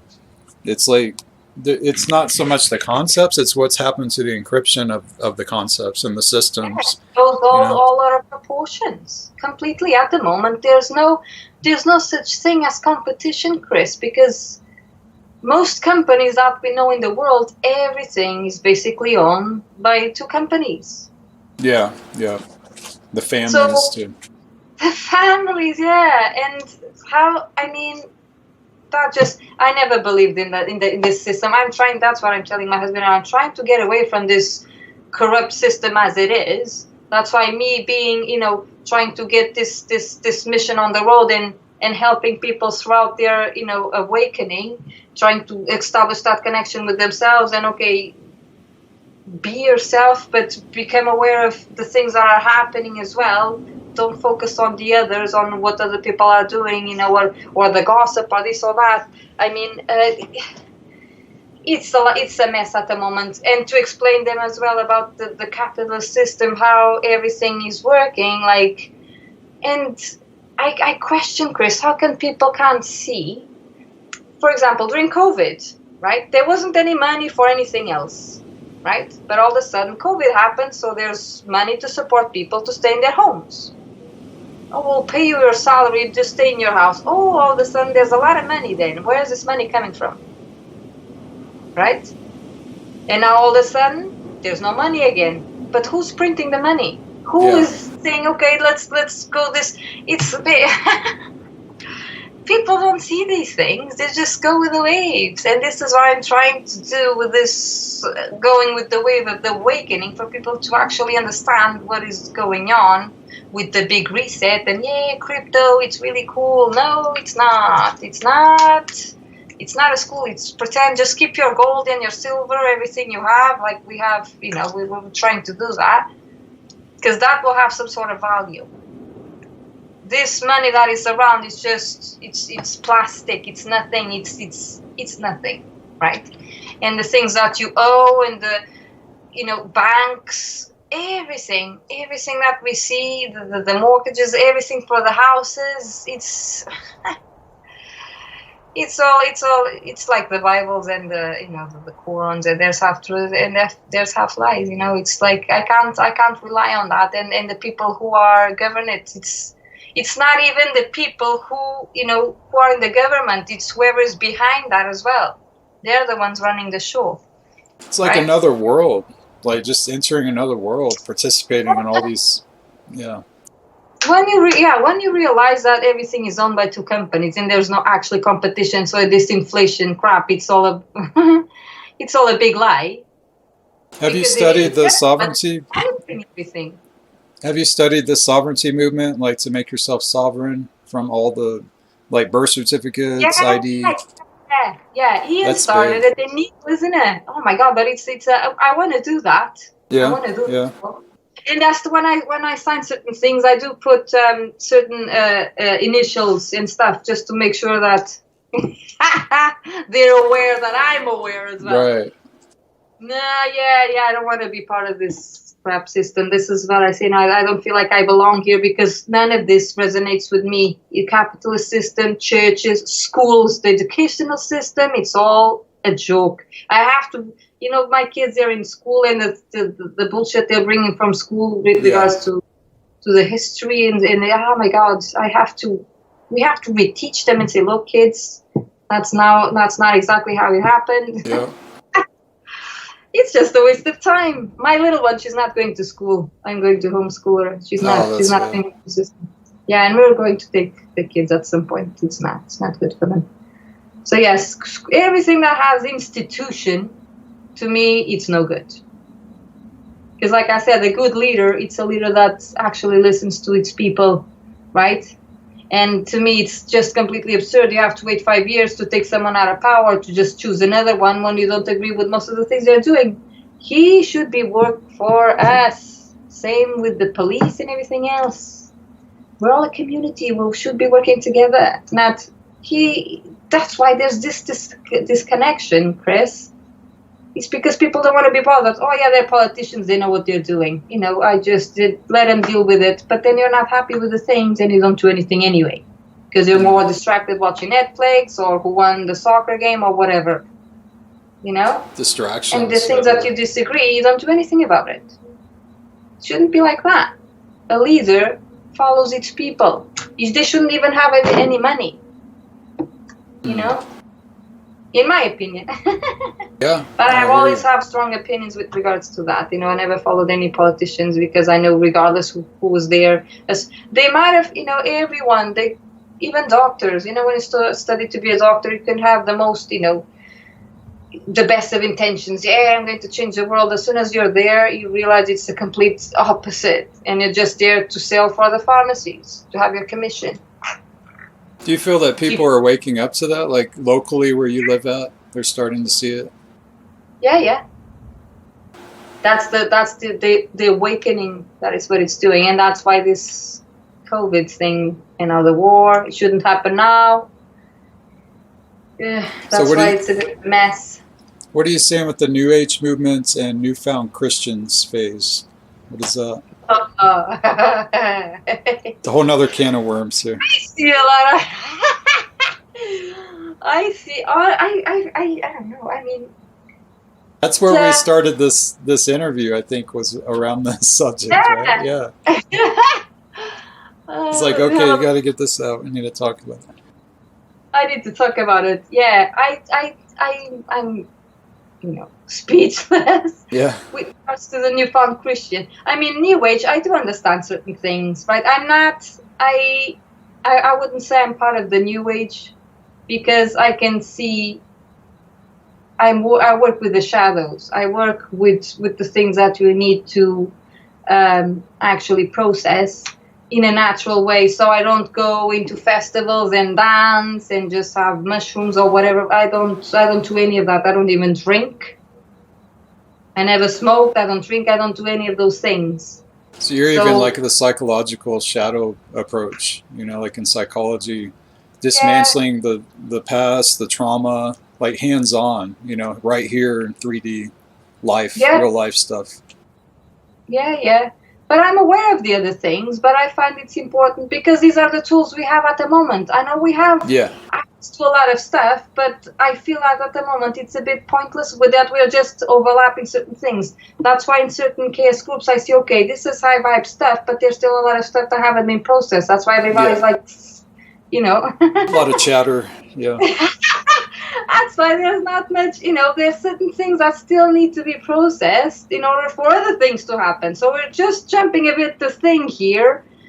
We're jumping, putting the horses above our something. What's that sentence? Putting the cart in front of the horse. Yeah, slow-mo.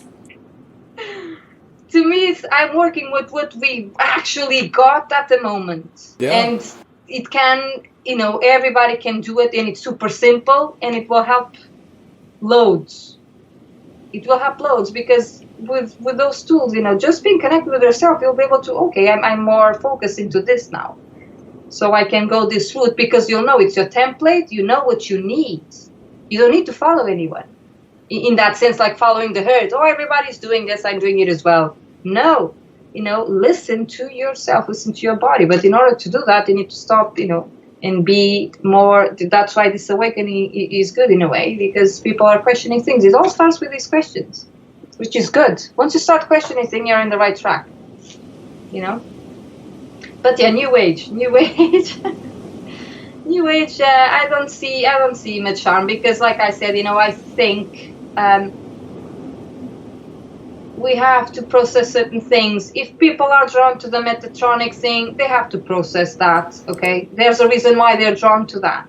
Some people are being deceived because they're not disconnected, but other people actually feel a connection with that. And they will go deep and they will study it. And they will feel, okay, I do resonate with this. Or they are angels or whatever it is. Because they have it in their DNA, they need to process those things. And later on probably become aware. Because they have it in them. They have it in their DNA. These things. These frequencies. That's why they resonate with it. Yeah? So yeah, in some sense, I don't, it's their thing. Newfound Christians. Yeah. Right, I'm seeing a lot, I don't know if you noticed that, but I'm seeing a lot of people from the New Age, right? That especially people who made a lot of money doing yoga and readings and all that, they've guided a lot of people. And there will be a point that they will have this encounter with Jesus. This is a common thing that I notice. Okay, they've seen Jesus, right? And I do believe that they actually seen something. I feel that. Otherwise, it wouldn't be that manifestation in terms of this big change, right? It's like when you see chaos, when you find chaos, and it's like, oh shit, everything is distorted. Oh no, this is not good. It's pretty much like that. And I do believe that these people, they do have that thing in their heart. Okay, I've seen Jesus. They've seen something. Obviously, they have connection with this energy, which I think as well it's related to whatever they've done in the past, in the New Age thing, because it brought them closer to this frequency, right? And they're not following any church. Most of them, they're loners. But there's one thing in common. They are starting to preach the Bible. And to me, that's when everything goes a bit wrong. And the encryption in these people, they become more judgmental towards those who are following still the New Age or anything else. So there will be this contradiction that we usually see in church, right? In Christianity, in any religion, really, everything that it's related to an institution. It's that conflict that there's this, wow, I've seen Jesus, or this energy is wonderful, it's so nurturing, and I do believe that. But then there's that contradiction that it's the judgment, the hate, it's the devil, and you should worship. It's the words as well. You should bow to God, and you should worship. And I'm like, these words carry frequency. This is not the right way of actually honoring this energy, right? If you actually see that, it's not the right way of actually honor that, right? And it's the same. It's like I'm seeing all over again the church, the judgment. Yeah, there has been like a big Christian crossover into New Age right now. It seems like even kind of like how music genres mix, like country and rap and stuff. It's like there's kind of a mix happening with that, where they're just slowly integrating some of the Bible with New Age and vice versa. It is a thing, but I think this has to do with awakening, because this is the Christic Sophianic thing, this energy coming. It's connected to Christ, obviously, but because the foundation, some people, they're not even Christian, but they turn into the Bible. But the way I feel about the Bible, there's half truth and half lies. So you can see the goodness in these people, and there's the good intentions, and there's really a lot of love in a sense. They're loving people. But then there's that other side, that is the judgment. Thou shalt not do this, and you... It's like, you're following, it's like, okay, you're seeing Jesus Christ and stuff, that's cool, but the Bible, it's not the right way of... Discern for yourself, right? Because, I'm outside this thing, but I can see, okay, certain words, they carry that vibration, and it's not good. It's not, you're not preaching the right stuff here. Yeah? Right. The universe is so complex, but I don't think there's room for judgment, right? Especially if you're into this high vibrational stuff, right? Judging other people, that's not the way to go, because judgment carries a really low frequency. Yeah. So there's a huge contradiction here. But it has to do with their own encryption as well, because they are releasing a lot of stuff, right? But yeah, reciting Bible stuff, that's to me, that's a big red flag, Yeah, so it's almost, do you think this is almost like some kind of infiltration that's happening with some New Age concepts, where it's like they're just honest now, Chris, I think that they actually seen something, that they tapped into the right kind of frequency, because they've done work before, right? But they're just, when they're looking for more support in terms, okay, this is overwhelming because this is, whoa. And they turn into the Bible because that's the only Christic thing that there's around. But to me, the Bible has half truths and half lies. There's no truth in it, like ultimate truth. So even though if they've seen something, it could be that you're right, Chris. It could be, because it did cross my mind, like, okay, this could be another way of freaking, turning these people again into another roller coaster of, because what it feels like, it's just another roller coaster of freaking emotions, and it's not going anywhere because it contradicts itself. Oh yeah, this is really cool, the energy, it's really loving and nurturing, and I feel complete. But then again, there's this hatred thing, and there's the divides, and everybody's the devil, and everybody's Satan. That's even in KS with the FAs, Guardians versus FA thing. We can get caught up in the duality of it. The best thing is just to step back and just, okay, I can see what's going on here. It's just to step back. That's what I do. I just step back and I see, okay, I just observe, all right, this is happening. It's part of it. It's part of the universe. Everything that is happening, it's part of it. It's not that I'm cool with it, because certain things still trigger me. But I don't allow it to consume me. I see it, and I sometimes I just get, whoa, I mean, but it's with everything, you know, even with these newfound Christians, you know, I like how people have this nurturing and love and this loving nature in a way, this energy, because they feel overwhelmed with such love, and that's great, you know, I'm happy with that. But to attack other people as well, that's a huge thing. And yeah, like you said, you can see that everywhere. Yeah. It's everywhere. Splits everywhere. Yeah. It's that split in the timeline, right? It's becoming more and more obvious. It's how do you see in the that? timeline that people like, oh, I want a crypto, I want to live in the woods, oh, I want this, I want that. But there will be actually this split, People who will go into the IE technology and they're okay being more submissive in that way. I want to be, everything needs to be under their control because I can't bother. And there will be other people, no, I want to, you know, have control of my life and live my life in my own terms. Yeah, that will be the biggest thing in a few years' time. Won't take long for that to happen, Chris. It's already happening. It is. It's already happening. So yeah, that's why I say, no, even chaos and these new teachings coming in and these new frequencies, they will serve us. That's why I'm waiting. I am observing and I'm waiting for the right time because they will be useful. But at the moment, I feel like there's still stuff that we need to do first. Otherwise, we'll see that contradiction that, oh yeah, this is really loving, but then I hate everyone. You know what I mean?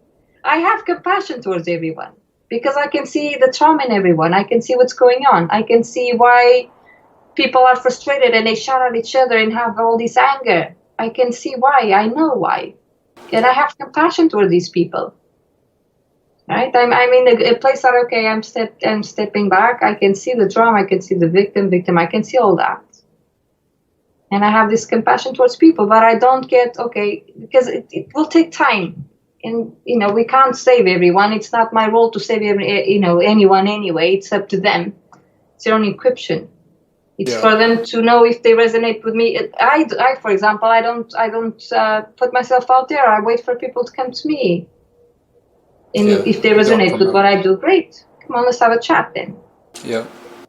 But I'm not here, you know, preaching or saying my things. No. I'm not big on promotion either. Just put it out there and just let it rest. And it's more organic, word of mouth. And if it's there, then the quality's going to show it's there and people will spread it.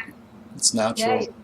Yeah, it's natural. I believe in that too. But yeah, it splits everywhere, Chris. This is what I see. And I do have compassion towards everyone because I can see what's going on. I wanted to talk about some of your background here too, and we'll probably wrap it up pretty soon here too. So the lymphatic drainage is that's a big deal to me, like when you're working with your meridians and running frequency and doing breath work. Because it feels like the lymphatic system kind of runs along the meridians, if I'm not mistaken. I'd like to see a chart of like a side-by-side. What is your background in this? Because you have this on here. It's something you've studied and you practice. Yeah, I started, like I said, I started in 2005 with, it was a 9 months training with massage. It was really intense. So we had to study like all the muscles, know every muscles and bones, and it was really intense. But the massage itself, I was doing massage in my mom because she was working with three kids to support. In Portugal, there's no support whatsoever, right? So we're pretty much on your own. And she had to support the 3 children with the house and everything. We were alone pretty much throughout the day, going to school and everything. So my mom would go out and work all day, and she would come home completely shattered. And I would do a massage every day to help her. And I was 13 or I don't know, I was still young. And I took massage later on just to have this curious, okay, was I doing this right? Because I didn't have any training whatsoever when I was doing it to my mom. And turns out I was doing the right thing, the right, following the meridians and even the drainage, everything. I was doing everything correctly. So after I had the massage, the normal, the basic one, which was really intense, I've carried on, and I had, the lymphatic drainage massage, and I had Tuina as well, which is a Chinese version of acupuncture, but you don't really use needles. So I learned that. It was always super cool, super interesting. I loved all that. And even the movement is so subtle, you carry all the energies and the toxins out of your body. It's class. I love it. That was it, and I kept going after that. I was like, whoa! So I haven't stopped studying. Every day I have tons of books that I've read. You know, like I said, I don't watch Netflix or I don't watch telly pretty much. I just like to read my books and search for new things and study and know about the brain and how does it work, and even in terms of traumatic experiences and connecting with the inner child and those kind of things. And I'm leaving, I'm aware of the most, you know, the modern, you know, healing techniques and with the age she's doing and stuff. I'm aware of all that, but I'm leaving it for a time that I'll be able to pick it up after I've done this work. Because this, to me, I find it more crucial to do that before we go into that. That's why we're seeing this hatred still going on, because people are not processing their things. They're not connected to themselves. If they were connected, they would be able to discern, okay, this energy is actually good, or no, this energy is actually deceiving. Because I can feel it in my body. Every time I tap into the collective consciousness, I can feel that. Because I'm connected with myself, right? That's why I'm able to do these readings, that I can connect with your energetic field, and I can say where you have your blockages in your body. Because my body will tell me. My body will tell me where you have your blockages and what we need to do to, you know, take that trapped emotion out, which is a result of trauma, right? And these are the things that we see, you know, these splits and these things, and even between KS and people arguing, these are traumas that are not resolved yet. But they're creating conflict with the new things that we're learning. So you're not really taking it in fully because you still have stuff to deal with. In this lifetime, I'm talking about in this lifetime, okay? Where I'm working with what we got at the moment. Right. Here and now. Stay focused. Yeah.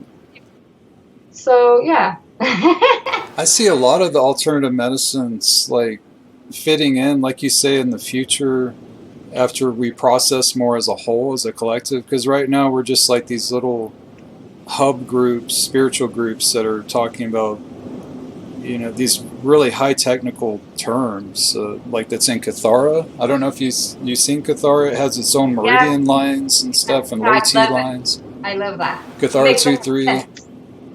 Yeah, it's very advanced. And then you see our own meridians and like acupressure, acupuncture, and the lymphatic drainage. Like all this is almost like an overlay, like a blueprint or something for the future that we're going to start bridging through these medicines that we're using now, these medicinal approaches that we're doing. So but we're just not quite there yet. Yeah, I think so. I have that feeling, Chris, that this is what, when I connect with my higher self, and that's pretty much the thing I do. When I want to connect, I like to connect with my soul family, my console, mine. I don't call anything. I don't like to channel stuff. I don't like that. It's everything that it's outside of me. I don't mess with that. And you think KS even has some of that? You're calling on things outside of yourself. You don't resonate with that, like the whole list of prayer. Yeah. No, I don't resonate with that, Chris. You know, that's why the New Age as well, they call the winds or the tower, the guardians of the tower. I was like, I don't know these people. I'm not going to call this shit. I don't know. Lord of the Rings. I don't resonate with that. And I work with a lot of women, especially here in the UK. They're all Celtic, and I respect that. And pagan, I respect that. Yeah. I like to work with the elements. I like to work with Mother Earth. I like to work with what we got. Right? This is what we got. It's tangible. It's tangible, yeah, but it's not like calling the freaking guardians of the towers of the West and stuff. I don't do that.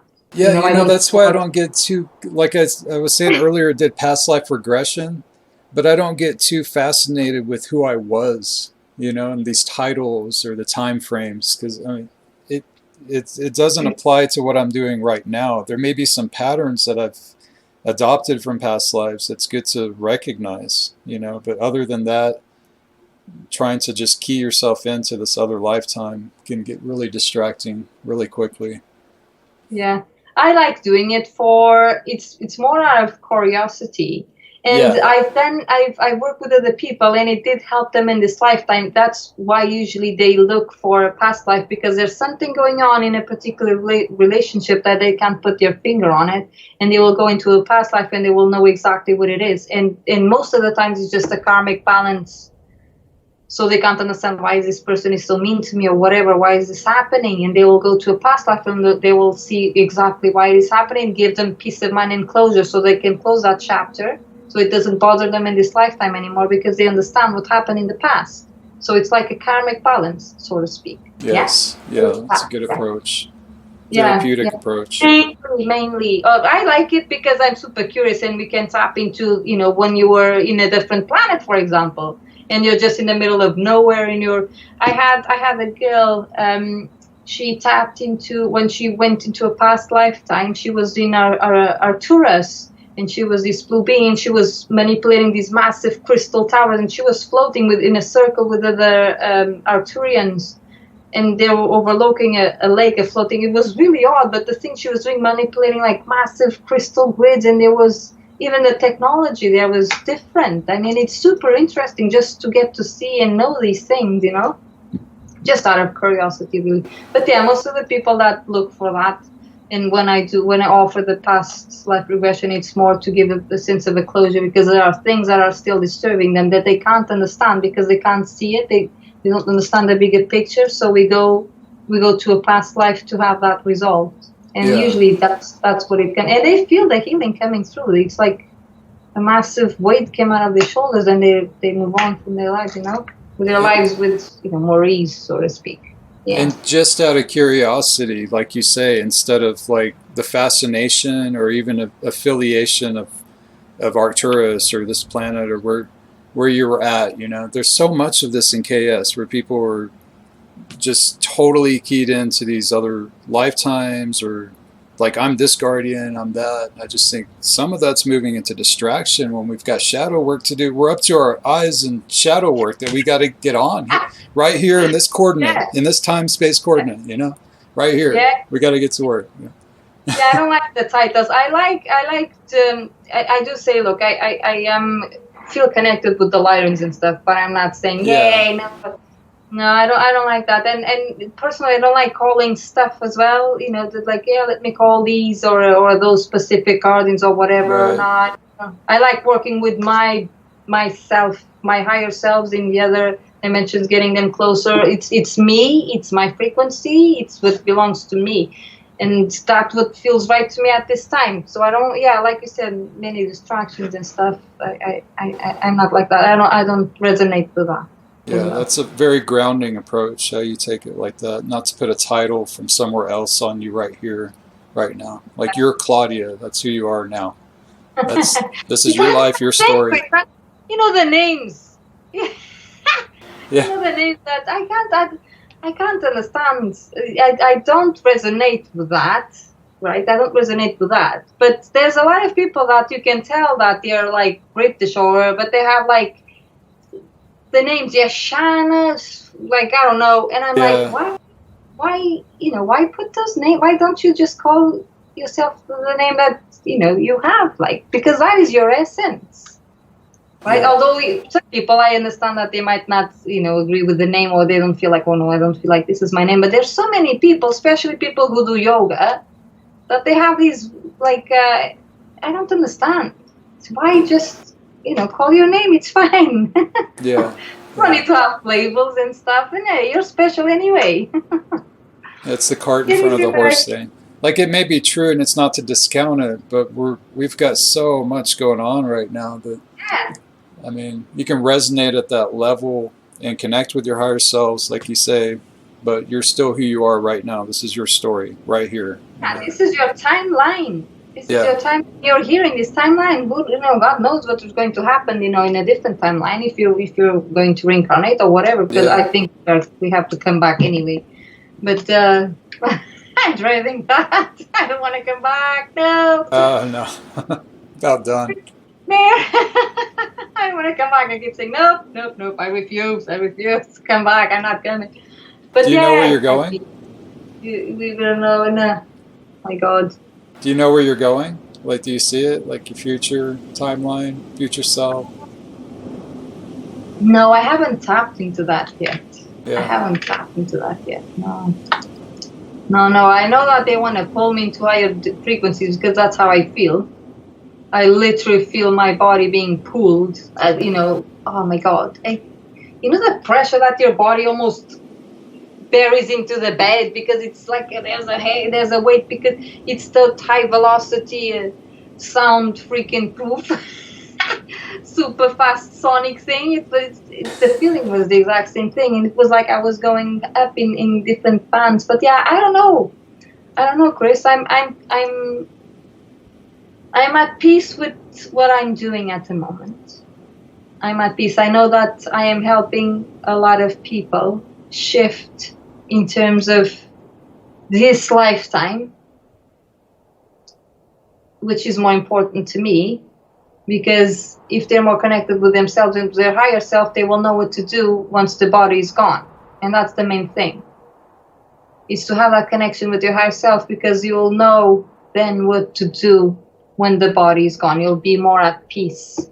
Have you studied Eckhart Tolle's it's like the die before you die type approach, where you evaluate your whole life? And yeah, I've heard of that. Yeah. But my mom never said that she had that though, so I don't know. Your mom what? She says what? She didn't have that approach that she's seen her life, you know. But maybe she just she had a near-death experience, right? Yeah. Maybe she didn't go all the way or something. Yeah, that's what I'm thinking. Maybe she didn't went that far. Because that's very common. It's like you just see your entire life, right? And you're just reviewing all the karma and stuff, how you treated people, all of it just comes up. So why not do that now? Just do it now, get it over with, you know? Yeah, exactly. That's why I would like to observe and like, okay, there's a lot of drama here. And it's boundaries. It's another thing. It's something that we don't use as much. We just, it's family. You need to be, you know, close to these people because although they're damaging to my health, it's family. But yeah, there's boundaries that you can put in place, you know? And these are the things that will come back to you at some point. And you eventually have to come back because there will be the karma. This is what I've seen in past lives. There's a freaking karma playing here as well. You know, there's a lot of crap already. Yeah. And we also have our karma as well. You know, it's terrible. That's why it's good, you know, go there. If you have to go past life, resolve that karma crap, because it's manifesting in this lifetime for a reason, right? So if you have to go and resolve that, great, all right? You don't need to come back again and not knowing. That's why to me awareness is key. Awareness is key to be, you know, to become aware of everything, of certain things. I don't do anything that I don't have like 100% sure in my body that I can feel it. Okay, this is right, and this, you know, I feel all the pieces, because I always question everything since I was a kid. Everything, even in the bakery, how's the bread is made. You know, I ask everything.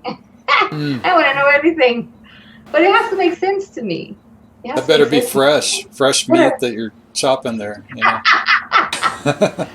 I question everything, Chris. It has to make sense to me. Otherwise, I wouldn't be doing it. I wouldn't be leading people to certain things if I didn't trust in what I was doing. Yeah. And it didn't have the results. Yeah. So that's my thing. You know, just becoming aware, and if people are coming to me, I know, okay, they're resonate with my frequency, so I can talk about certain things without they thinking that I'm some freaking loony. You know, they can actually resonate what I say. So I know, okay, this is the right time.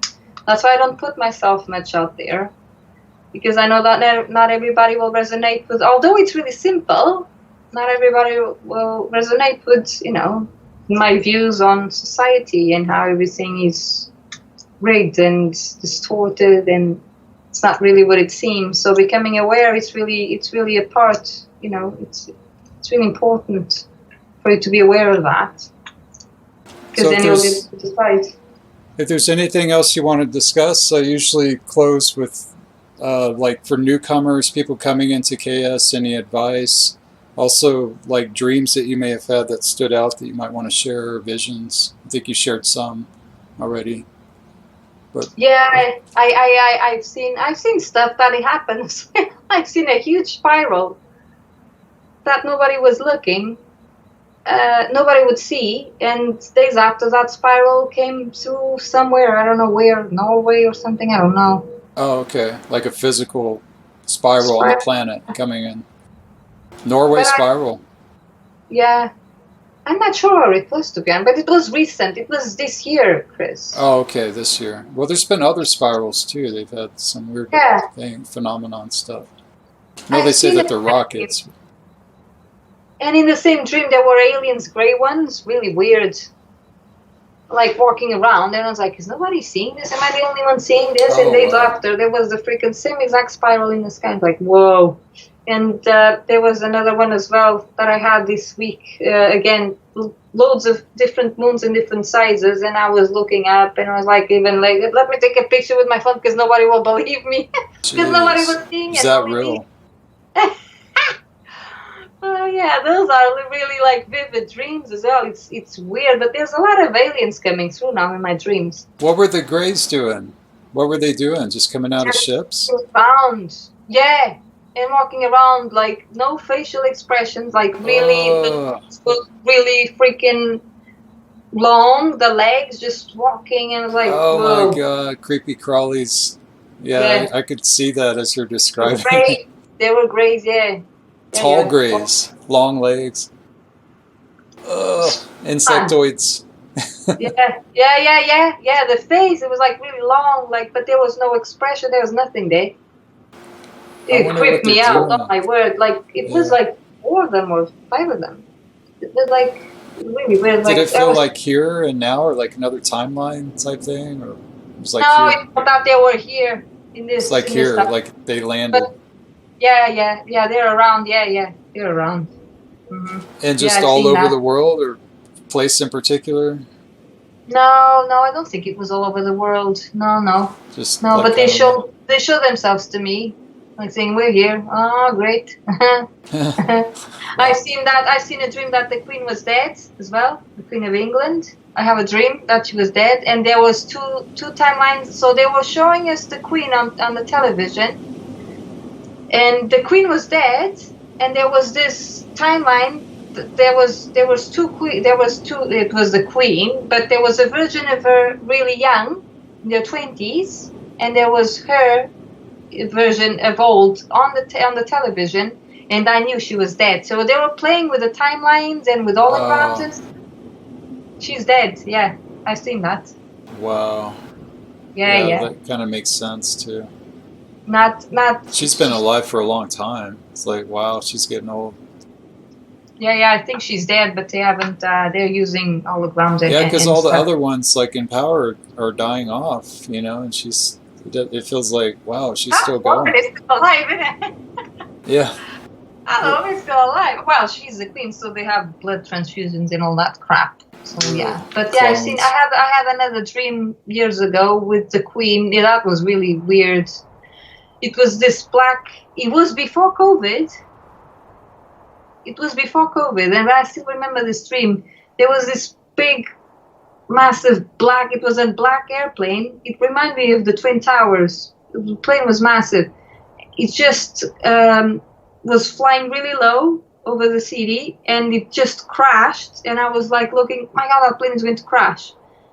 And the plane actually crashed. And after that, there was this wave of water coming in. It was coming really slow, but the levels of water was going, high. So we knew everybody was going to drown. And when I looked down, there was the Queen again. The Queen, completely in the sewers, in the sewage. She had even the top lid, and she was looking through the lid, laughing, completely submerged in water, with the most odd-looking, facial expression. She was enjoying that, but she was underwater, under the sewers. I was like, oh my God, this is really odd. So I had to run away, literally, to the top of the hills because the water was rising. And after that, COVID hit and stuff. Oh, That okay. was Like really right odd. after that. That was very symbolic, like frequency stuff there. But The I think water. there will be more disasters in water rising, and there'll be something happening as well. Yeah. That. Oh, man. The There's little grays is weird. a few dreams. I usually take notes of them, so I have Yeah. quite a few that I forget most of them, but they are really symbolic. Yeah. Some things are actually happening, like that spiral. Right. Really mad. My word, same shape, everything. Really weird. So that's another thing that I don't trust the geometries and stuff in sacred geometry. Not everything I trust. So that's why when I do my grids, I do my own stuff, and I have my own symbols as well. I don't trust much stuff. Are you using much of the KS codes? Do you resonate with any of them? Crystal spiral ratios and all that? Yeah, I resonate with that. Oh, okay. It makes sense, though. Yeah. Yeah, it does. The finite spiral and the eternal life spiral. That really clicked. Yeah. That makes sense. Yeah, I do resonate a lot with that. How it's even like a vampiric type spiral where it latches on and just feeds off of the organic life, the system that we're in. That's another thing that the New Age is not really aware, but I don't interfere much because I know it's needed. They need it for a reason. Well, it's spreading fast. I mean, KS is really getting out there. I don't know if you've noticed, but there's like YouTube channels and Carrie Cassidy, Corey Good, people talking about Voyagers 2. It's out there for people that want to find it now. It's out there. That's why I think that it will be more out there. I'm not sure if it will be in this lifetime, Chris, in our lifetime, because I'm already 46. Yeah. But maybe towards the end, like when I'm almost gone, it will be more of a thing, because it's still these teachings. They're really advanced. They're not as needed this is pretty much like, okay, this is what's going to happen and this is available for you, but I don't think that it's for us to use at this particular time yet. Yeah, people are so occupied right now. There's so much being thrown in our faces still. Because even if you're doing things, you don't notice much, in terms of activations and stuff, and you're following the procedures and stuff. But I'm not sure how, if people are feeling that shift in them, because I can still see that even within the chaos groups, there's still that bickering, back and forth. So in my eyes, that shouldn't be happening as much if you were really to accrete these frequencies that are Christic, right? That's my opinion. Yeah, I mean, it's just it's like some portals open to all the. You've heard of the term ancestral code, in KS, where it talks about, okay, you're working on your own stuff, but all your own stuff is linked into the sins of the fathers, sins of the mothers, all this stuff. So it goes way back, and then you finally reach this original sin place that you're working on, type thing. And I don't think we're anywhere close to that when we're avoiding the work that we have in front of us in our own lifetime. We're not even looking at what our mom had and what our dad had. Like nothing. I am looking to that. That is what I'm working on. Yeah, that's the first thing I started going to. Like, what was going on with him? What was going on with my mom? What am I carrying? Who am I amidst what I'm carrying from the donated quantum stuff? Yeah, that's who are they with? What's the crack? What's the background here, and what are the traumas? Because we are carrying that with us, right? And this is what I know. Even their own traumas, they put it into us. And I have understanding I understand why my father left the house and my mom. I understand. I was 12 years old, Chris, and I could see that, right? I could understand why. I put myself in other people's shoes, right? So that helps a lot.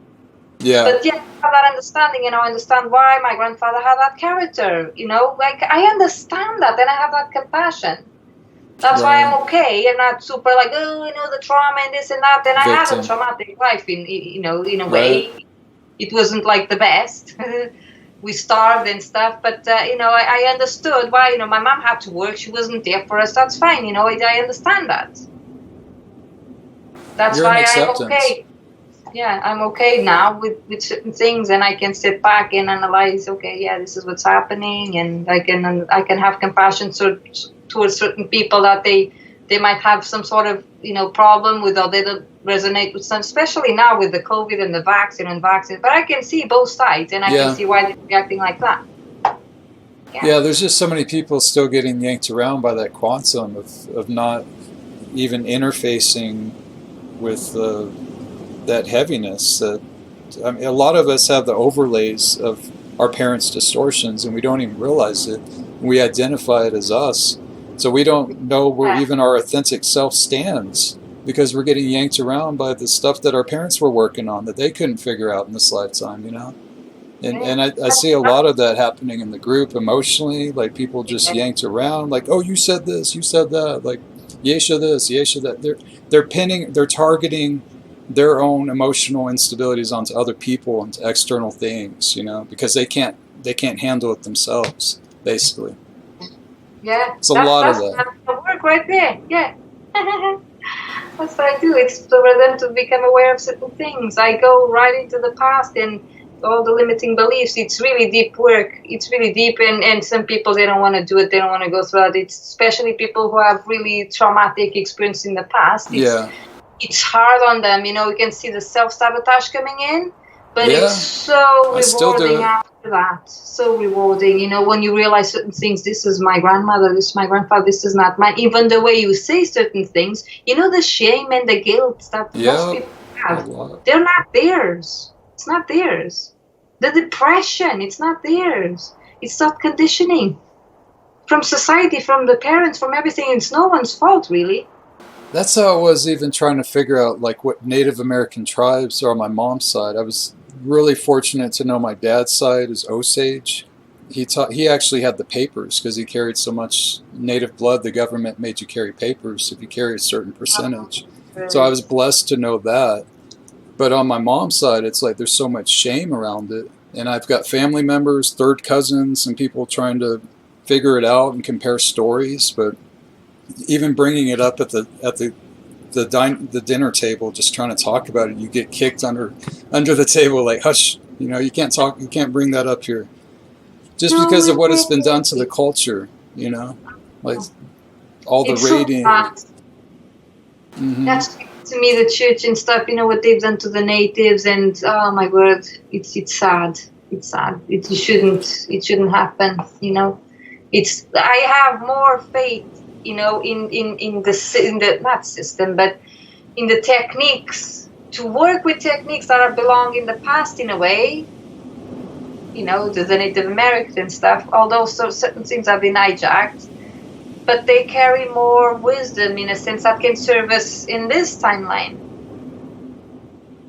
than the teachings that we are now encountering that will serve us probably in another timeline in the future.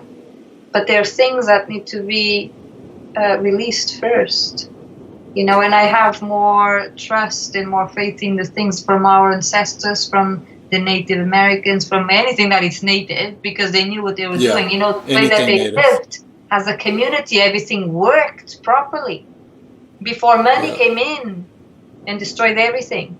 Money and religion and institutions, and there was no fat people, there was no jails, there was nothing. Yeah.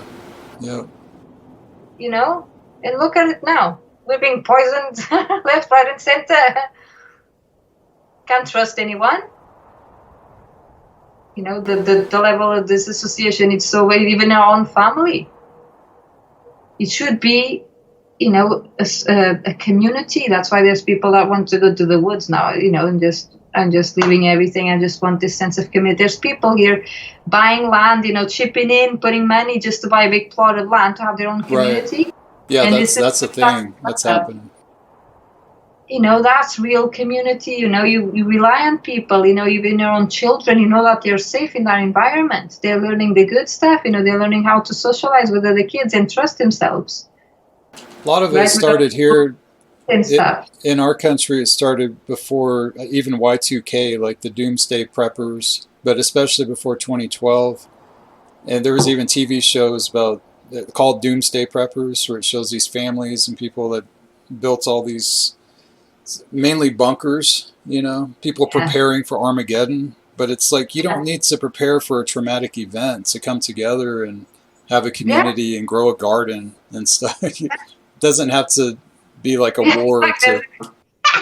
But people need that awakening, you know, they need that call.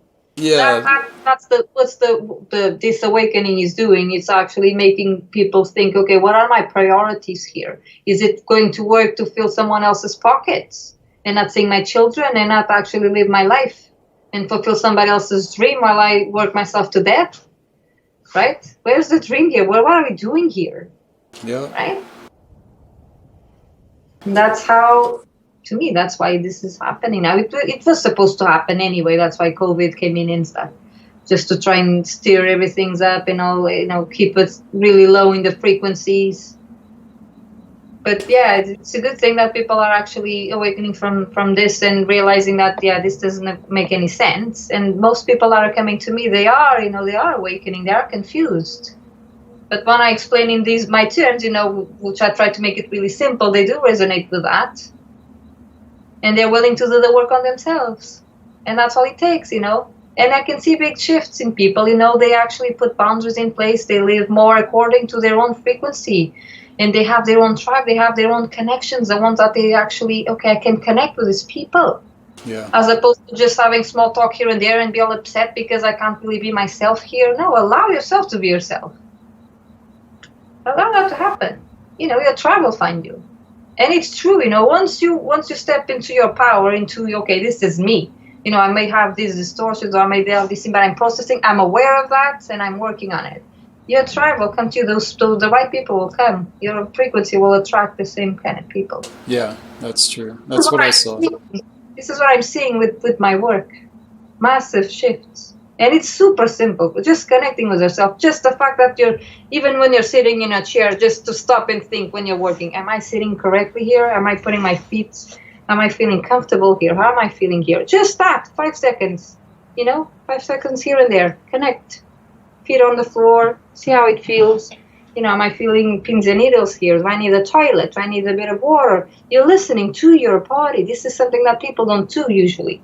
We just discard everything. I'll drink later, or I'll have a pee later, or I'll do this later, and later never comes. And what you're teaching yourself is not to listen to your own body. Right? So these little things here and there. When you're walking, don't have any headphones. Actually feel the floor, under your feet. How does it feel? Work with your senses. What you see, what you smell. Right? Feel safe in your environment. Because that's the first thing, feeling confident. Feeling safe.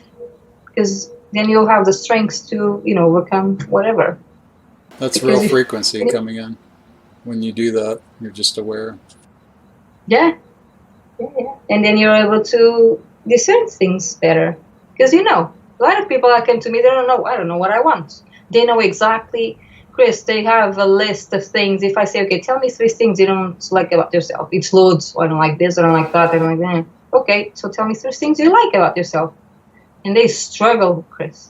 They struggle. They tell me one thing, and they don't know anything else. They don't know what they like. They don't know what to do. And some of these people, they like the high frequencies and they like doing this kind of work, but they don't know who they are. How can you create something that you don't know even your own body? What he wants, or what he or she or whatever, right? That's so important. Yeah, that's so true. If you don't know, if you're not aware of certain things, of your own traumas or of your own triggers, that's one thing that I always say to everyone, Chris. Take note of your triggers. What triggers you? Yeah. When? How? Go into it. Situation. And just leave it. And then come back when you have a big list and just see. You will be able to see that some of these triggers, they have a pattern. There's a pattern there. It's either the person or usually it's a situation. And I ask, okay, with each trigger, name an emotion. What emotion is coming to surface? That emotion is telling you something that you're not listening. That's why it keeps coming back. And these are the things that are related to childhood, your parents, something that happened in the past they're still not able to process because it's in your subconscious. The subconscious doesn't know if it's right or wrong. You just act. That's why we see this bickering constantly. Because people are not processed. They're not aware. That's why frequency figures. Some of the lack of self-identification, like you're talking about, just being aware of your likes, dislikes, triggers. Some of the I noticed came in like when I first had my quote-unquote spiritual awakening into the New Age scene. It was all about getting rid of the ego, right? Like the ego's bad. You can't have an ego. I think some of that has to do with why people don't want to associate so much with themselves, how they're feeling, where they're at, because we went through all this ego being bad in the New Age movement. Do you remember that? Like all the New Age stuff about that? Yeah. Oh, it's just your ego. Yeah, ego is your lower self. It's part of you anyway. Yeah. It has to be acknowledged. You need to Right. acknowledge parts of yourself. But that's what it is. I mean, there's a lot of words, people will find ego, it's this or that. But yeah, you need to acknowledge every part of it. It's you. It's part of you, right? That's why even the emotions, I don't like being depressed. But depression is telling you something. It's making something in your body physically, emotionally, everything in your chakras, blockages that is happening. This depression is telling you something, right? It's telling you to go within, that something needs to be healed, right? But we don't want depression, so you go to the GP, you go to the doctor. Here, have some tablets. Let's you can't function with depression. What are you doing to yourself? You're suppressing yourself. Let me put some pills and forget about this so I can function in the real world, and let's continue to make some more money for the people. While suppressing yourself. So you're telling your body, you're teaching your own self, I'm not important, these things are coming to surface, but I don't listen to this thing. That's why you just keep coming in the loop. It's reoccurring because you're not listening, not paying attention. And it doesn't mean that you have to sit there and then just re-traumatize yourself and think about things. No, it's just simple acknowledgement. I feel this emotion. I'm feeling like this. It's okay. It has to come out. It's okay. I feel, a bit down. I need to cry, whatever it is. It's important that you have a person that you trust beside you, because you need to feel safe. It's not for you to be alone while dealing with depression, right? Because like I said, we're social beings. We should be with someone that we trust, even if that person is just sitting there and just could be doing other things, but it's there for you. It's there for you. You need to feel that support while dealing with your own things. And you don't need to go back and re-traumatize yourself and talk about the things. No, you just need to acknowledge that I'm feeling like this. And I'm allowing my body to express itself, because these are things that we've been trapped, weren't able to come out. For some reason, either we were too young, we couldn't express themselves, it wasn't safe. We didn't know how to do it, and that thing got trapped. And it keeps recurring, because it has to be released. But when it reoccurs, we don't acknowledge that. We put some tablets in, some pills, have some pills. And that's why it keeps coming, until you actually say, no, I will allow it to come out. It has to come out. I will allow my body to express itself. If I need to shout, I'll shout. If I need to cry, I'll cry. If I need to punch a pillow, I'll punch a pillow, right? But it's something that you need to allow that to happen. It's just as simple as you don't need to go back and talk about it. And this happened to me and it was terrible. Just acknowledging your body and have that compassion.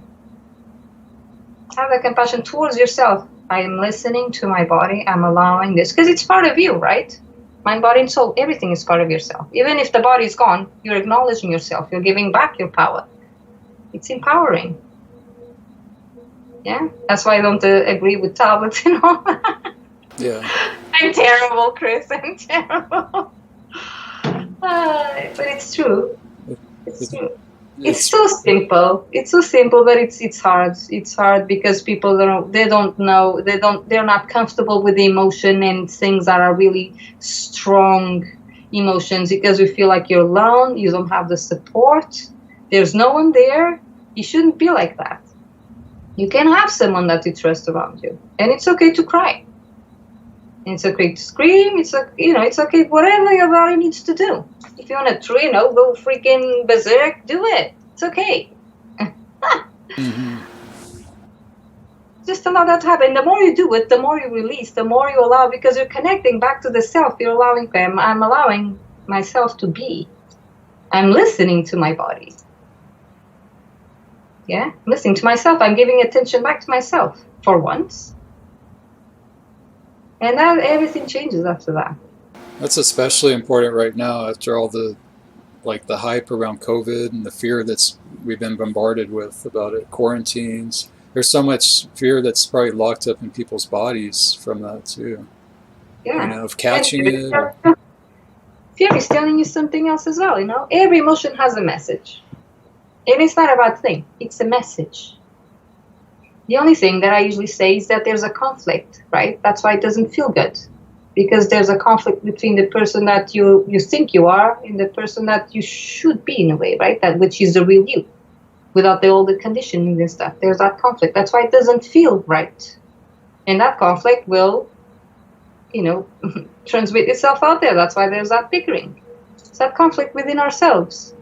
Oh, this is really good. I feel really great with these teachings, but then there's still that bit, right? So those teachings that you resonate with, that's the good you, right? That's the true you coming forth. Okay, this belongs to my frequency because I resonate with this. Makes me feel good. But then there's that other bit that hasn't been processed, which is the bickering, the stuff. That's not you. The shame, the guilt, everything. That's not you. That's stuff that you've been put in your mind whilst growing up. And these are the things that you can become aware and get rid of because it's not serving you any good, right? And then you can be free to pursue whatever you want, it's your call. So that's important. And I try to teach people emotions are not bad. Feelings, whatever feeling, it's the message. It's not a bad thing. If you listen, you will know what it is, right? It's not a bad thing. So that's what I try to teach. So any closing thoughts for chaos, like newcomers, people coming into this? Any advice that you can give? Yeah, I think just being more connected to themselves and not allow themselves to go into the drama. If you see something, it's fine. Just step back and just observe. There's no need to go along with, the feelings, and the emotions of others, right? Basically, just being more connected with yourself because you'll be able to see what's wrong or what's right for you. And in every teaching, there will be things that will resonate. And that's fine, and there are other things that don't resonate, and that's fine as well. You just take whatever whatever resonates. But you're there for a reason, right? People come into chaos for a reason, right? They resonate with either the frequencies or the material or the history or whatever it is. Yeah, and it's all right. It's all right if there's any discrepancies. It's okay. It's good for us to be inquisitive and ask questions, but not allowing ourselves to go into the drama, is that doesn't serve any purpose. That's my advice. I definitely agree. Claudia Sophia, thank you so much. Thank you so much for your time. Thank you for sharing. Thank you. Thank you for having me. Absolutely. It was a pleasure, Chris. Mwah.